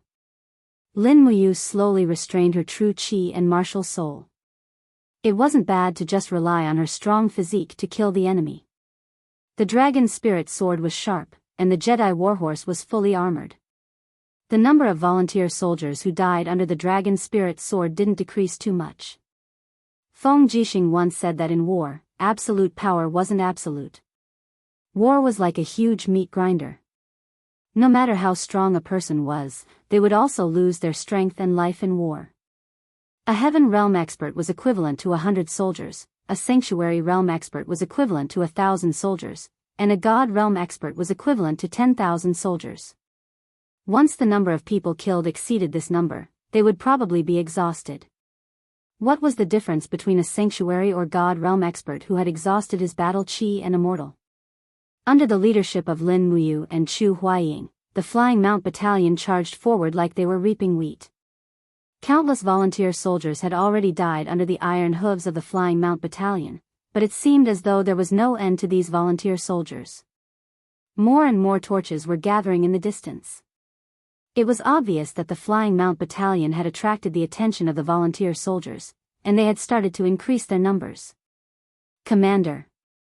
A winged cavalry battalion's commandant pulled out a bloody spear from a corpse. The spear splashed on his face, but he didn't care. With a pale face, he said, "We can't break through. The volunteer soldiers are constantly increasing their numbers. At least 150,000 soldiers are rushing towards us from all directions. If we don't retreat now, I'm afraid we won't have a chance." Chu Huaijin looked up at the stars in the sky and said, "It's not midnight yet, continue to charge forward." "Yes." Lin Muyu remained silent.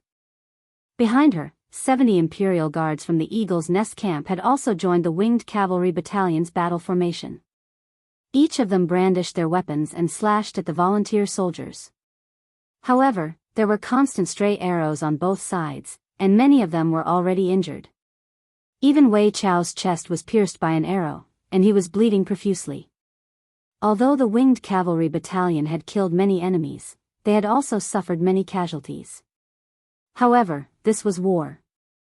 The Winged Cavalry Battalion's mission was to attract more volunteer soldiers to gather here, and then to fight for the best time for the Longdan army camp to burn down the Lingnan rations. As they charged forward, they looked up towards the east. It was completely dark there. Lin Muyu's heart was filled with apprehension. She didn't know if the Longdan army camp had set off. With the level of elites in the Longdan army camp, as long as there were less than 5 volunteer soldiers guarding the granary, she believed that they would be able to successfully attack. Everything depended on Luo Yu and Fengxi. They didn't know how long they had been charging back and forth, but the more they killed, the more volunteer soldiers there were. Lin Muyu's white battle robe was already dyed red with blood, and Chu Huaijin wasn't much worse off. Chu Huaijin's shoulder was even injured. This was the work of a spear thrower. The spear pierced through Chu Huaijin's fragile battle armor and directly injured him. Looking at the stars in the sky and calculating the time, Lin Muyu said, "It's about time, let's break through the encirclement." "Okay." Chu Huaijin turned around and charged out with his sword. He shouted, "Turn around." The entire cavalry formation quickly turned around and rushed towards the volunteer soldiers. However, a black shadow quickly attacked them from the sky. It was the spear thrower. These spears were very sharp, and they instantly pierced through the bodies of many Winged Cavalry Battalion soldiers. The soldiers and their warhorses were twisted together and trampled on each other. It was a tragic sight. However, Lin Muyu, Chu Huaijin, and the others didn't hesitate at all. They continued to lead the survivors and charged forward. Swoosh! The battle energy raged again. Lin Muyu opened her hands, and the golden gourd marshal's soul shone brightly. Golden gourd vines whizzed through the gaps in the crowd and suddenly separated the volunteer soldiers from the spear formation, opening up a path for the Winged Cavalry Battalion. "Well done." Chu Huaijin laughed loudly. He waved his sword and cut off the head of a volunteer soldier. He shouted, "Brothers of the Winged Cavalry Battalion, we have completed our mission. It's time to go home." However, it was destined that many people wouldn't be able to go home. The volunteer soldiers swarmed over and separated the cavalry at the back into small groups. They completely separated the rear part of the cavalry. Then, they wantonly stabbed their spears, piercing the brave heavy cavalry and their warhorses like hedgehogs. In less than 10 minutes, at least 1,000 Winged Cavalry Battalion soldiers had their blood spilled on this piece of land. Lin Muyu couldn't help but look back. Her heart was filled with pity, but this was war. It sharpened his will and helped him to grow and change. Heroes are created by the times. Perhaps this was the moment right now. Kill. The killing intent in his eyes intensified. He waved his right hand, and the dragon spirit sword flew out under the energy of the Imperial Fire Sword. He raised his hand and took out the pear blossom spear from his chinkuan bag. He suddenly shook the spear, and the spear had drilled into the abdomen of a volunteer soldier, sending him flying and smashing him into another group of people. At the same time, the spear's soul was suddenly activated. An ice Kirin roared and rushed into the crowd, freezing a group of volunteer soldiers into ice and then crushing them. The moment the pear blossom spear appeared, many volunteer soldiers were scared and retreated. At this time, Chu Huaijin didn't hold back his battle energy anymore. On his shoulder, the purple Martin Marshal's soul shone brightly. He raised his left hand, and a crescent energy fell from the sky and blasted into the crowd. Then, starlight pierced through the bodies of the volunteer soldiers. Although the star-picking finger was elegant, it wasn't inferior when it came to killing. When he returned to about 200 meters away from the city gate was already surrounded by a dense mass of volunteer soldiers. A group of spearmen swarmed over, and a fierce general with the rank of Chiliarch shouted, "Cut off their retreat. It's easy to come out, but they want to return to the city? Dream on." Lin Muyu didn't hesitate and said, "Kill." At this moment, the city gates suddenly opened, and a familiar voice roared, "Warriors of the Imperial Capital, kill your way out and support the Brothers of the Flying Mount Battalion. Archers on the city wall, fire your arrows and kill those southern barbarian spearmen." It was Du Hai, the #1 warrior of the empire. He led the Tianchong army out of the city and quickly broke through the phalanx formed by this group of spearmen. Lin Muyu and Chu Huaijin also took the opportunity to lead the Flying Mount Battalion back into the city. They didn't continue to fight. Outside the city, there were soldiers of the Flying Mount Battalion dying in battle every second. Lanyan City couldn't bear any more losses. Unknowingly, the Flying Mount Battalion had been killing outside for more than 4 hours. The eastern sky was already turning bright. Below the city wall, Du Hai scared off the Ihan Nation's army with 2 slashes. He returned to the city and checked on the damage done to the Flying Mount Battalion. Lin Muyu looked back and saw that Wei Chou, Xiahou Sang, and the others were all injured. She also had an arrow in her arm. She didn't even know when the arrow was shot. "Commander, you're injured," Wei Chou said hurriedly. "I'm fine." Lin Muyu reached out and pulled out the arrow in pain. She asked, "How's the situation of the Eagle Nest Battalion?" Wei Chou looked gloomy and said, 17 Imperial Guards and more than 300 Imperial Guards died in battle." "Oh," Lin Muyu responded faintly, but her heart ached. The Flying Mount Battalion marched slowly on the main road of the city. There were torches on both sides of the road, and many commoners were watching from both sides. However, the commoners' eyes were clearly filled with indifference. This made Lin Muyu feel even more distressed. In this battle, the Flying Mount Battalion sent 17,000 people out of the city, and less than 5,000 people returned. So many people died, but she didn't know who it was for. Chapter 298. Pa. A hard object smashed into Lin Muyu's face, but he quickly caught it with one hand. It was a piece of dry, hard bread. He looked up and saw that the person who threw the bread was a child about 10 years old. His face was full of childishness. His grandfather's face was ashen as he hurriedly said, "Sir, this child doesn't know any better. Please don't blame him." Lin Muyu looked at him indifferently, then her gaze fell on the child. "Why did you throw bread at me?" The child's eyes were filled with hatred that didn't match his age. "You dogs of the Empire, why don't you let the Ihan Nation's army enter Lanyan City? As long as they enter, Grandpa will be able to obtain land and our family will be able to eat soft bread every day." Lin Muyu smiled and rode up to him. She looked down at him and said, "Are you sure the Ihan Nation's army will give you bread after entering Lanyan City and not take away what you still have?" The child shook his head. "No, the Ihan Nation's army is all good people." On the side, Wei Chou slowly walked over with his sword in hand and said indifferently, "Commander, as long as you give the order, this subordinate will execute this ignorant little bastard for attacking the imperial army. The child's grandfather immediately knelt on the ground and begged for mercy. Sir, please don't. He's still young and doesn't know any better. Please don't kill him. Lin Muyu shook her head and said, forget it. Let's go and let everyone rest early. Yes. Wei Chou nodded. However, at this moment, a cold brick smashed into Xiahou Sang's face with a swoosh, causing his nose to bleed profusely. Xiahou Sang was already injured and looked like he was on the verge of death. He raised his head and saw that the person who smashed him was a young man in his 20s. In a fit of rage, he immediately drew his sword and shouted, "Bastard, you don't want to live anymore?" The young man quickly turned around and disappeared into the alley. Xiahou Sang wanted to give chase, but Lin Muyu hurriedly said, "Xiahou, come back. Don't give chase. Don't cause unnecessary trouble." Xiahou Sang's face was full of grievance.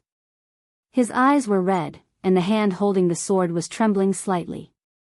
Sir, I, Xiahou Sang, have been loyal to the Empire all my life. Aren't we protecting these lowly commoners by fighting for the Empire? Why do they treat us like this? I, Xiahou, have never suffered such injustice in my life. Lin Muyu said indifferently, you and I are both soldiers of the Empire. This is something we must bear. Enough, let's go back to camp. Yes. Just as Lin Muyu and the others were about to enter the Eagle Nest Battalion's campsite, a messenger from the Flying Mount Battalion suddenly galloped over and happily said, Commander Lin, it's a success. Success. What succeeded? Our plan worked. The Autumn Wind Town in the east is on fire. Oh. Lin Muyu hurriedly went straight to the northern city wall. The moment she climbed up the city wall, she saw the eastern fire soaring into the sky. Sure enough, the Autumn Wind Town where the volunteer soldiers were hoarding rations was on fire. It seemed like the people from the Longdan army camp had succeeded. The sound of messenger birds flapping their wings could be heard in the air. A bird slowly landed. Lin Muyu took the letter tube and looked at it.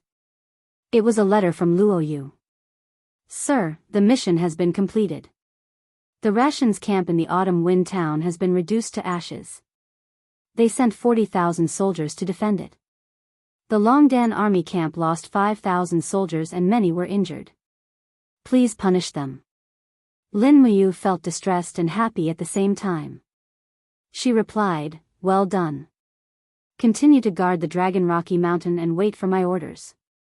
At this moment, she turned around and saw a group of people walking over. It was Feng Jixing, Zhang Wei, Luo Lai, and the other imperial guards. Feng Jixing looked up and saw Lin Muyu on the city wall. He said loudly, You, how are you? I heard you were injured. It's just a small injury. It's not a big deal. Brother Feng, what's the situation with the imperial guards? They lost 3,000 soldiers. Their main force is not at the east gate. Oh, that's good. Feng Jixing looked at the dawn in the east and said, since the rations camp of the volunteer soldiers has been burned, they won't be able to hold on for long. It's almost dawn. Let's go. Her Highness Yin is still waiting for our reply in Zhe Tian Palace Hall. Emin, all right. There was no time to tidy up her clothes. Lin Muyu brought Wei Chou and Xiahou Sang with her to Zhe Tian Palace Hall. Feng Jixing was almost the same as Lin Muyu. Everyone's battle robes were blood red. Even the dark blue imperial military uniform under their armor was dyed dark red. It was a clear proof of the word bathed in blood. In Zhe Tian Palace Hall, the maidservants blew out the immortal crane lanterns one after another. The officials were still waiting anxiously in the main hall. At this moment, Feng Jixing, Lin Muyu, Chu Huayin, and the other generals entered the main hall. An attendant immediately shouted excitedly, Commander Feng Jixing, Commander Chu Huayin, and Madame Lin Muyu request an audience. Qin Yin was currently sleeping with her face resting on her hands. She immediately opened her eyes when she heard this voice and rushed to the imperial steps. She looked at Lin Muyu with pleasant surprise and said, Brother Yu, did you succeed? Lin Muyu nodded. I have already received a letter from the Longdan army camp. The volunteer army's rations and fodder camp have been burned to the ground. That's great. Qin Yin was overjoyed. However, when her gaze landed on Lin Muyu, her heart ached as if it was being cut by a knife. You're injured? It's nothing. It's just a small injury. Everyone is injured. Lin Muyu smiled. Qin Yin was now the master of Lanyan City. She was everyone's highness. Qin Yin belonged to everyone, not just him, Lin Muyu. Although he knew that Qin Yin loved him deeply, he couldn't act recklessly at this time. Otherwise, he would disappoint her. Qin Yin seemed to be aware of Lin Muyu's meaning. A shy smile flashed across her beautiful face as she said, I know. As she spoke, Qin Yin turned around and walked up the imperial steps. She sat down on the throne and said, everyone has worked hard. Commander Feng Jixing is the main contributor in this attack to burn Qin Yi's rations. Commander Chu Huayin and Brother Yu are the secondary contributors. After the battle is over, there will be great rewards. Oh right, is there any news from Qihai City and Muyu City? Du Hai gritted his teeth and said, there's news from Muyu City. Du Qian replied and informed us that there was another heavy snowfall after spring in Yinzhong province. Moreover, it lasted for 5 days. The heavy snowfall has blocked the Yinzhong ancient road. Even though Du Qian has gathered 200,000 troops, he is unable to come over. Hence, your highness must hold on. Once the Muyu City army has cleared the snow, they will naturally send reinforcements. 5 days of heavy snowfall can delay the journey of 200,000 troops. The veins on Feng Jixing's handsome face popped. He said, excuses. This is simply an excuse. Su Muyun is clearly making up an excuse. He wants to wait until the day our Lanyan city falls before the snow melts. General Feng, please watch your words. Minister Luo Xing sneered. Du Qian is your highness' maternal grandfather. He will not sit and watch Lanyan city fall. Don't you understand such simple logic? Feng Jixing laughed. I only know how to use troops. I don't know the ways of the world. Please enlighten me, Lord Luo Xing. Luo Xing snorted coldly and did not speak again. Qin Yin continued to ask, is there any news from Qihai City? It has been so many days. Xiao Yin should have reached Qihai City long ago, right? Why, is there no news at all? Du Hai cupped his fists and said, Your Highness, Qihai City lost 60,000 troops at Demon Subduing Pass because Yuanxia underestimated the enemy. Their strength is greatly weakened. Perhaps Duke Lan is still angry and is unwilling to send troops. This general thinks that Your Highness should write another letter to explain the current crisis of Lanyan City. I believe that Duke Lan will definitely send troops. Qin Yin nodded. All right, I understand. At this moment, a middle-aged general suddenly rushed into the hall. It was the commander of the city patrol. He cupped his fists and said, Your Highness, something bad has happened. There is a large hole in the east wall. The Yihan nation's army is attacking. What? Qin Yin stood up abruptly and said, How many people have attacked? About 2,000, and they are still increasing. However, the Imperial Guards have already gone to stop them. I understand. Qin Yin waved her hand and said, Send more reinforcements. We must drive all the volunteer soldiers out of Lanyan City. Also, repair the wall immediately. It must be done within a day. Otherwise, don't come to see me. Yes, Your Highness. The commander of the city patrol walked out of the hall with a pale face. Chu Huaijin cupped his fists and said, Your Highness, this general will lead the Flying Mount Battalion to intercept the volunteer soldiers who have entered the city. Commander Chu, you have worked hard. Go. Yes. Feng Jixing watched Chu Huaijin's back as he left. He looked up at Qin Yin and said, Your Highness, the Yihan nation's catapults are very powerful. The 4 walls of Lanyan City have been seriously damaged. I'm afraid they won't be able to hold on for long. I know. I know. Qin Yin stared blankly into the distance and murmured, there's no news from Seven Seas City and Sunset Rain City. We can only do our best and leave the rest to fate. Let's just let Lanyan City hold on for as long as we can. Yes, Your Highness. At this moment, a general suddenly crawled into the hall, covered in blood. He was in a sorry state. There were even tears in his eyes. The tears flowed down and mixed with the blood on his face. Who are you? Feng Jixing shouted, how can you be so rude? The general wiped the tears in his eyes and said, I am Zhang Zhong, the commander of the Imperial Guard's Iron Foot Battalion. Commander, don't you recognize me? General Zhang Zhong? Feng Jixing couldn't help but laugh. How did you end up like this? The warriors of the Imperial Guards are all warriors of the Qin clan. We are calm and unruffled. You don't look like you are calm and unruffled at all. Zhang Zhong bawled and fished out a blood-stained letter from his chest. He said, I risked my life to snatch an empire's messenger bird from the chaotic army. I obtained this letter from His Majesty. Commander, Your Highness, His Majesty isn't dead yet. What? Father isn't dead? Qin Yin hurriedly stood up and ran down the steps. She snatched the letter from Zhang Zhong's hand and saw a line of words clearly written on it. It was Qin Jin's handwriting. We and the Tianchong army fought our way out of the encirclement and were surrounded on Mount Tianho on the way back to the capital.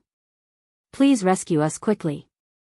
Qin Yin's hand trembled as she held the letter. Tears flowed from her eyes. Father isn't dead. Father is still alive. Woo. Chapter 299. Tianming Mountain. Tianming Mountain. Feng Jixing held the letter in his hand and said with a frown, Heaven's Edge Mountain is a lone peak. Once it is surrounded, it will be impossible to descend. If there is no military force to coordinate from the inside and outside, it will be a dangerous place. As he spoke, Feng Jixing cupped his fists and said, Your Highness Yin, Feng Jixing requests to lead the Imperial Army to rescue Your Majesty. No, not possible. The person who objected was Chu Chu. With a solemn face, he said, regardless of whether this letter is real or fake, even if His Majesty is really surrounded in Tianming Mountain, the Imperial Army must not leave Lanyan City. Lanyan City only has this amount of military force. Once the Imperial Army leaves, there will only be 40 to 50,000 men and horses. How can they stop the Iha country's 300,000 troops? Feng Jixing looked up at Chu Chu and said, Chu, His Majesty is the ruler of this world. As officials, how can we not save him? Taking 10,000 steps back, His Majesty is Xiao Yin's father and treats us like nephews. Do you think that we should not rescue His Majesty? Lin Muyu was silent for a few seconds and said, We should rescue. How about this? I will order the Longdan army camp to rescue His Majesty and the Imperial Army will continue to stay in Lanyan City. What does Big Brother Feng think? Feng Jixing's face was a little pale and he did not speak. Lin Muyu saw through his thoughts. Big Brother Feng is. You do not trust the Longdan army camp? Yes. Feng Jixing held the beheading wind blade and his eyes were filled with determination. This time, His Majesty must not have any accidents. I have made up my mind. Feng Jixing will lead the 30,000 Imperial Army to break out of the encirclement and rescue His Majesty at Tianming Mountain. Requesting for Your Highness Yin's permission. Qin Yin nodded, permission granted. Her heart was concerned about Qin Jin's life and death and was more determined than Feng Jixing. Lin Muyu sighed and did not say anything else. She only said, In that case, I will lead the Eagle Nest camp to clear the way for Brother Feng. No. Feng Jixing shook his head and said, You can't stay in Lanyan City. Why? You have to go to Dragon Rocky Mountain, personally command the Longdan army camp, and fight your way back to Lanyan City. Only then can the Longdan army camp be stationed in Lanyan City. Feng Jixing looked at him deeply and said, Big Brother Feng will protect His Majesty, and you will protect Xiao Yin, okay? No matter which one of us survives, we must continue on this path. Lin Muyu felt a lump in her throat.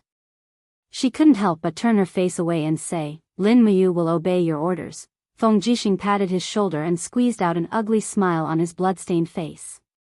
We'll leave in 2 hours. Can you accompany Xiao Yin well during this time? Yes. Lin Muyu's heart sank. She knew what Feng Jixing meant. It was easier said than done to fight their way out of the encirclement and then fight their way back. This was a path that was accompanied by death. Whether they could come back or not depended on the will of the heavens. Qin Yin stood up and took Lin Muyu's hand. Let's go take a look at Father's kitchen. Yes. The two entered the rear hall. The attendants did not follow them, but they all stayed where they were with mournful expressions. Everyone could feel that Seven Seas City and Muyu City had refused to send troops. This might be the last few days of the Empire's existence on the continent. In the rear hall, all the kitchen utensils that Qin Jin had used were placed neatly. Qin Yin pulled Lin Muyu's hand to the window sill of the side hall. Under the window was a polished bronze mirror. Qin Yin slowly sat down and picked up a comb. She said with a smile, Big brother can you comb Xiao Yin's hair? In the past, it was father who combed my hair. Lin Muyu felt a little bitter in her heart. She took the comb and gently removed the golden princess crown from Qin Yin's hair and placed it to the side. Instantly, Qin Yin's beautiful hair fell down. Lin Muyu gently stroked her long hair, combing it over and over again. She raised her head and looked at Qin Yin's beautiful face in the mirror. Qin Yin was also looking at her.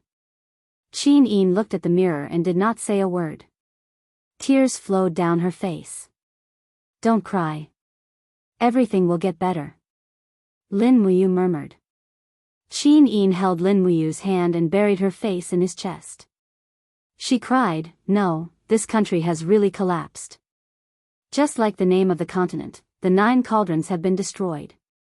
There is no longer an imperial family. Lin Muyu calmly caressed the side of Qin Yin's face and said, Xiao Yin, don't cry.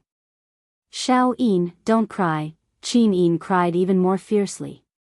She turned around and hugged Lin Muyu. Her voice trembled as she said, I don't want the empire, but I want this family. I want father to come back. I want brother you to be by my side. Why me? Why do I have to bear all of this? Lin Muyu smiled slightly, Xiao Yin, it's okay. Father and I will come back. No, Qin Yin bit her red lips and tears filled her eyes. I have been having the same dream every night. In the dream, father told me that I must be strong and live on. I know. Father might really be gone, but I must make Feng Jixing go to Tianming Mountain. Brother you, forgive me, forgive Xiao Yin for being stubborn this time. Yes, I know. Lin Muyu's body trembled slightly. A piercing pain came from the wound on his arm. He lowered his head to look at Qin Yin and said, Everything will be fine. Xiao Yin, wipe away your tears. I haven't finished combing your hair. Yes. Qin Yin sobbed softly. She looked at herself and Lin Muyu in the mirror. It was like a big brother was dressing his little sister and waiting for her to get married. However, this scene seemed to be on the verge of shattering. This was the last time it would happen. After combing her hair, Qin Yin coiled her own hair and inserted an exquisite golden crown.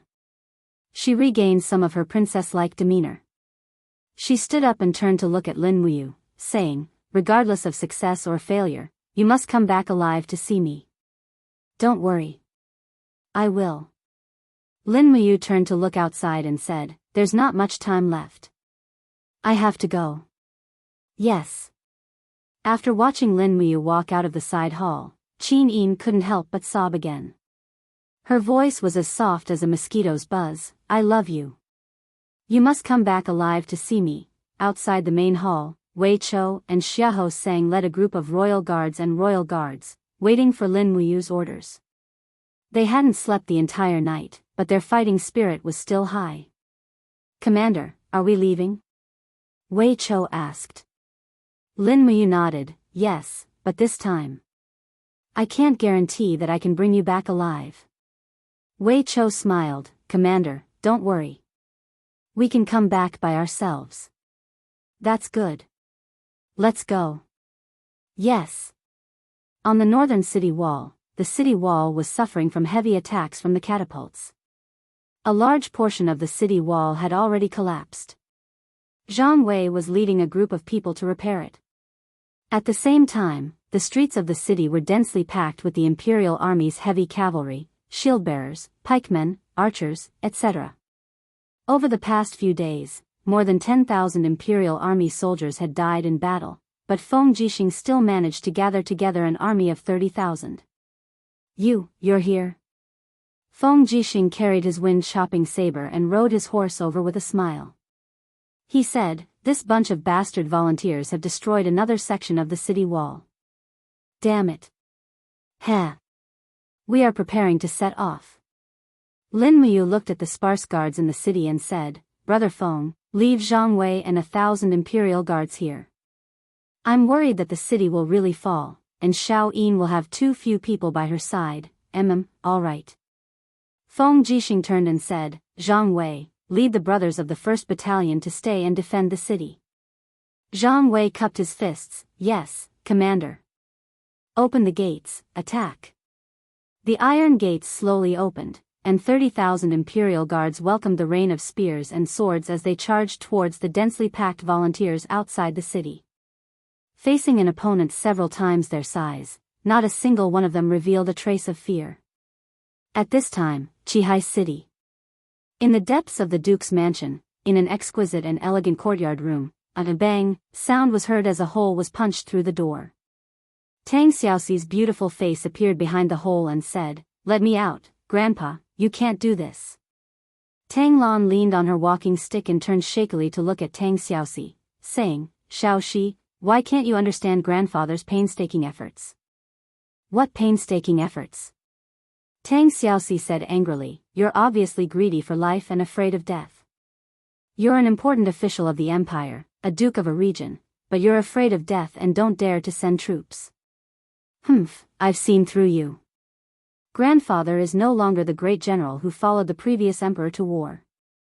What did you say? Tang Lan was slightly angered, saying, Don't you understand?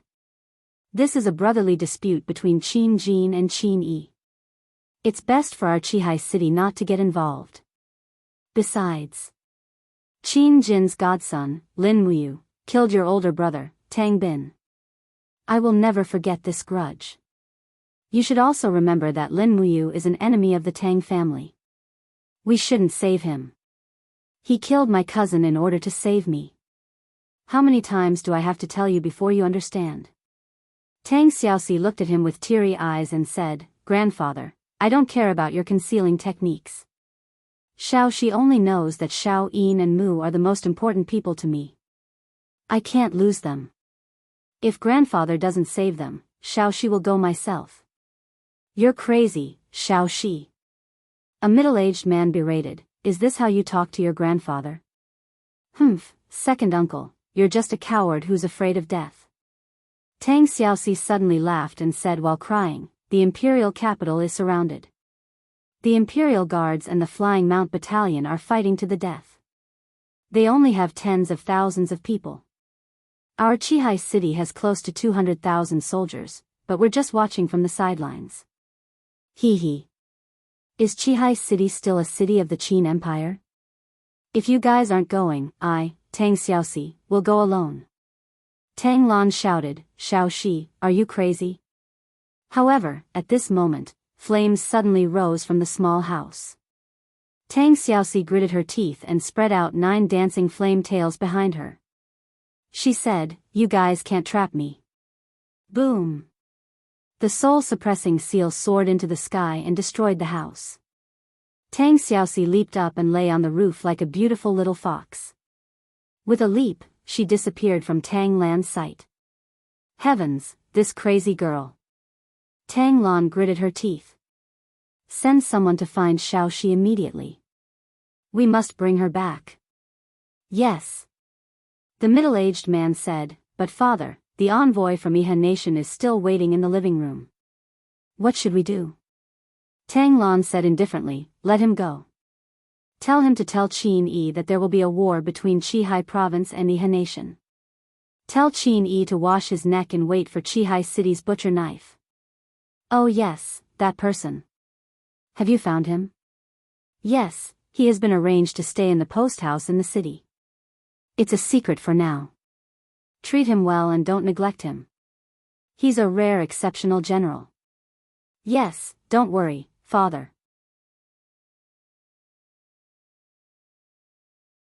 Chapter 300. Outside Lanyan City, 30,000 imperial guards led the charge to break out of the encirclement. Feng Jixing held his long blade and rode his horse to the front of the formation. The purple electric flame wolf marshal's soul was entrenched around him, as though there was no one around. Lin Muyu led Wei Qiu, Xiahou Sang, and the rest of the Eagle Nest Camp's armored soldiers and followed the imperial guards to kill their way through. After breaking through 7 to 8 obstructing shield formations, the front was actually empty. The Iha country's army moved to the sides like a tide, as though they were afraid, but it was more like they were deliberately avoiding the enemy. What's going on? Feng Jixing held his bloody long saber and said through gritted teeth, Long Qianlin wants to let the imperial guards break out of the encirclement on purpose? Lin Muyu lowered her sword, grabbed Judy's reins, and galloped all the way.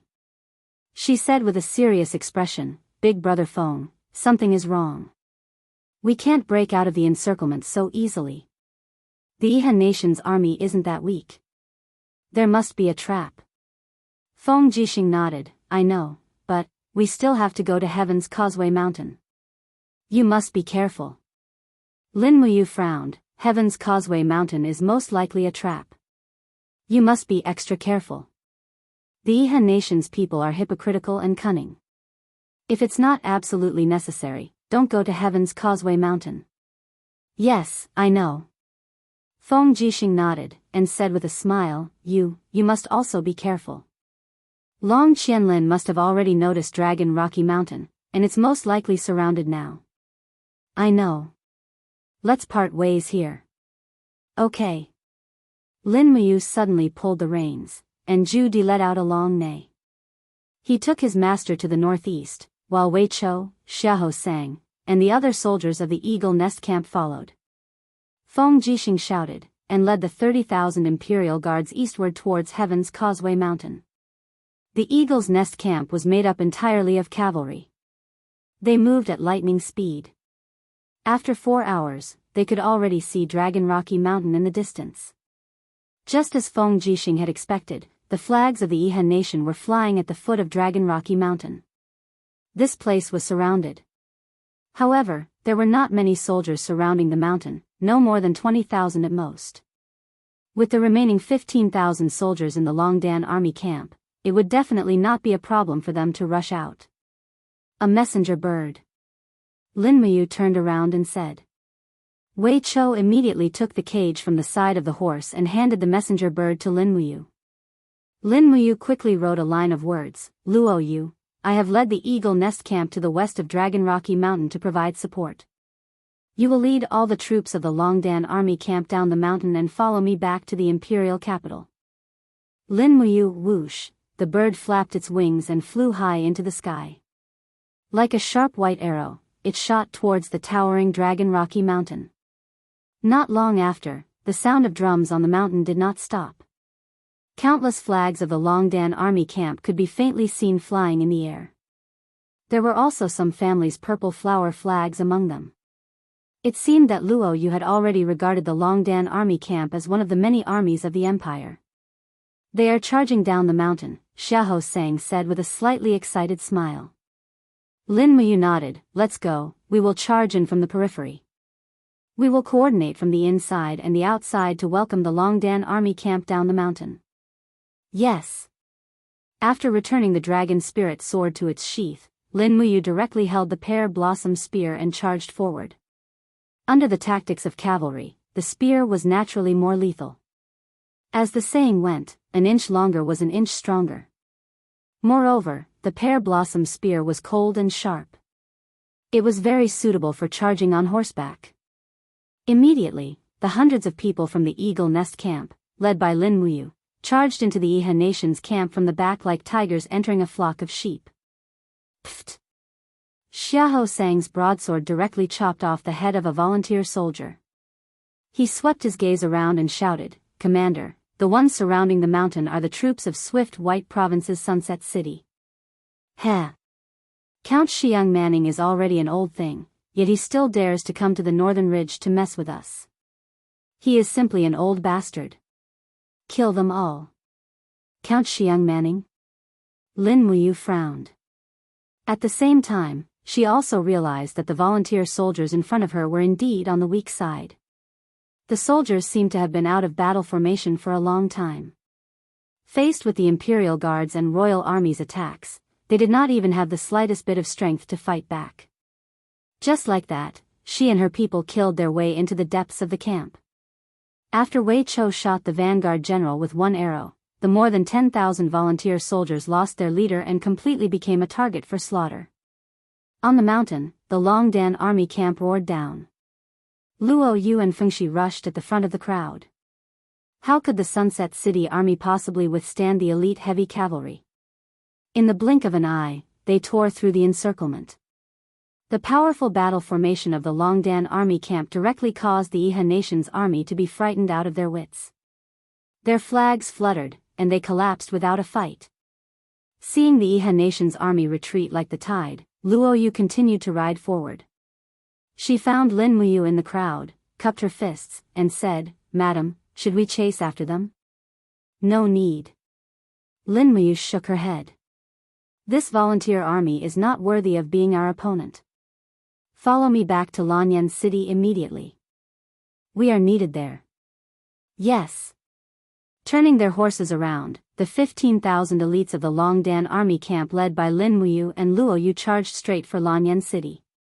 The sound of hooves was earth-shattering. It was as if this army had become Lanyan City's only hope. However, Lin Muyu did not know that Lanyan City had already reached a point of no return. Boom! The city wall collapsed by another 20 meters. Zhang Wei, who was standing on the city wall, was dumbfounded.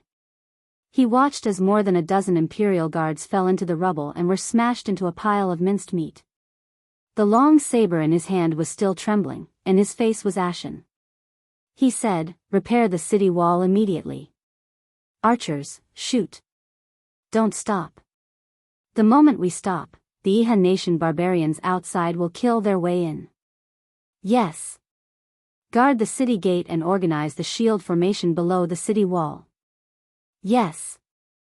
A chilly arch of the Imperial Guards looked at Zhang Wei with a pale face and said, "General Zhang, the Imperial Guards have suffered heavy losses.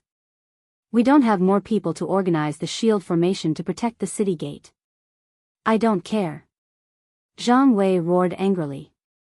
"Even if I have to find all the prostitutes in Lanyan City, you have to organize a shield formation of 100 people to protect the city gate. Go. Someone, send a message to Zhe Tian Palace and ask General Qin Lei to send the Imperial Guards to reinforce the North Gate. The barbarians outside the North Gate are attacking like crazy." "Heavens!" "Yes, General." Tongtian Street was bustling with people. They knew their fate on the day the city was breached, so many of them had already prepared their carriages. They were prepared to rush out and escape once the city gate was breached. They could not wait for death in the city. This made it even more difficult for the troops guarding the city to advance. In the distance, golden-purple Yinhua flags could be seen waving in the crowd. "Get out of the way." An angry roar exploded in the crowd like a muffled thunder. It was Qin Lei, the commander of the Royal Guards. He was dressed in golden armor and carried the thunder-split blade. He personally led the Dragon Guards and Tiger Guards to kill their way over. In the crowd was a young girl wearing a king's crown. It was Qin Yin. Qin Yin had also personally come to defend the city. Zhang Wei hurriedly flew down the city wall and bowed respectfully. "Your Highness, you really shouldn't have come to the city gate. It's too dangerous here. The southern barbarians of Iha Nation are attacking like crazy. We can't defend the North Gate for much longer." "No, we must defend it. Qin Yin raised her hand and pulled out the purple Yinhua sword. She shouted, "As long as the city lives, we live. If the city dies, we die." The soldiers' morale was immediately boosted by the princess's arrival. Many people even rushed up the city wall and shouted, "Who can give me a sword? I also want to fight for the empire." Behind Qin Yin, a group of generals and civil officials shouted, "Your Highness, be careful. You are the only bloodline of the empire. You can't come to such a dangerous place. Hurry and return to Zetian Palace with us." Qin Yin did not care so much. With a few leaps, she landed on the city wall. In the distance, a scaling ladder was rapidly approaching the city wall. The volunteer soldiers on the scaling ladder aimed at Qin Yin, the general who was wearing the clothes of the empire's royal family. They raised their hands and shot a round of arrows. Humph. Qin Yin held the purple Yinhua sword horizontally in front of her chest. She lightly shook it. Suddenly, the purple Yinhua sword let out a sharp sword cry. It turned into a sound wave and attacked. 3 volunteer soldiers fell from the ladder. Qin Yin stomped on the bricks of the city wall with her small boots. 6 golden god-binding chains protected her body. She jumped on the ladder and the sword light flashed continuously. 4 volunteer soldiers fell to the ground and died. Whoosh! When she jumped back to the city wall, a few arrows behind her pierced into the wall. Qin Yin couldn't help but feel a chill in her heart. This was war, not a game. She could die at any time. At the foot of the city, a group of volunteer soldiers had already recognized this beautiful girl.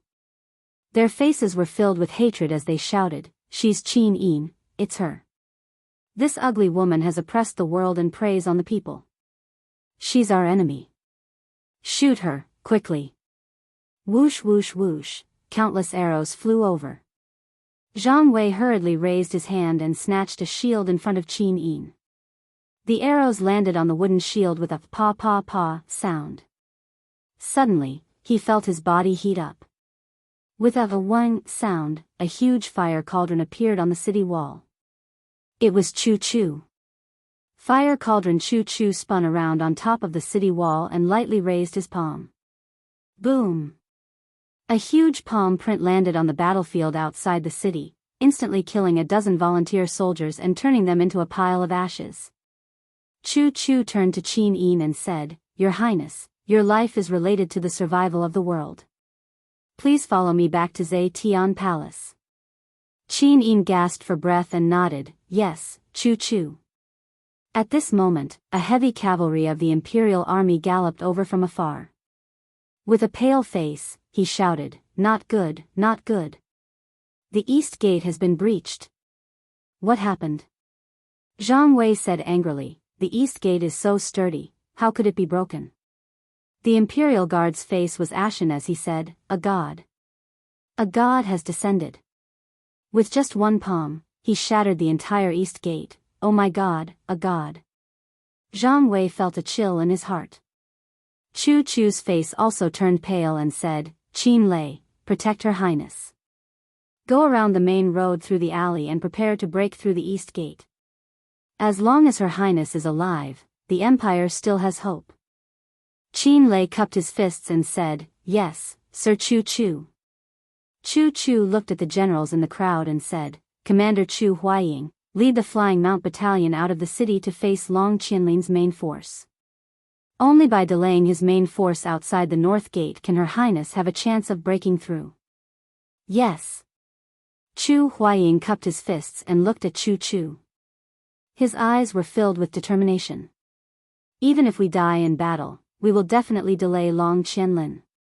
Choo Choo gave him a deep look. He felt a little bitter in his heart. After a few seconds, he said, You are the pride of the Empire. You're tuning into the Romantic Tales YouTube channel. Don't forget to subscribe and join us on this journey to catch the most captivating stories.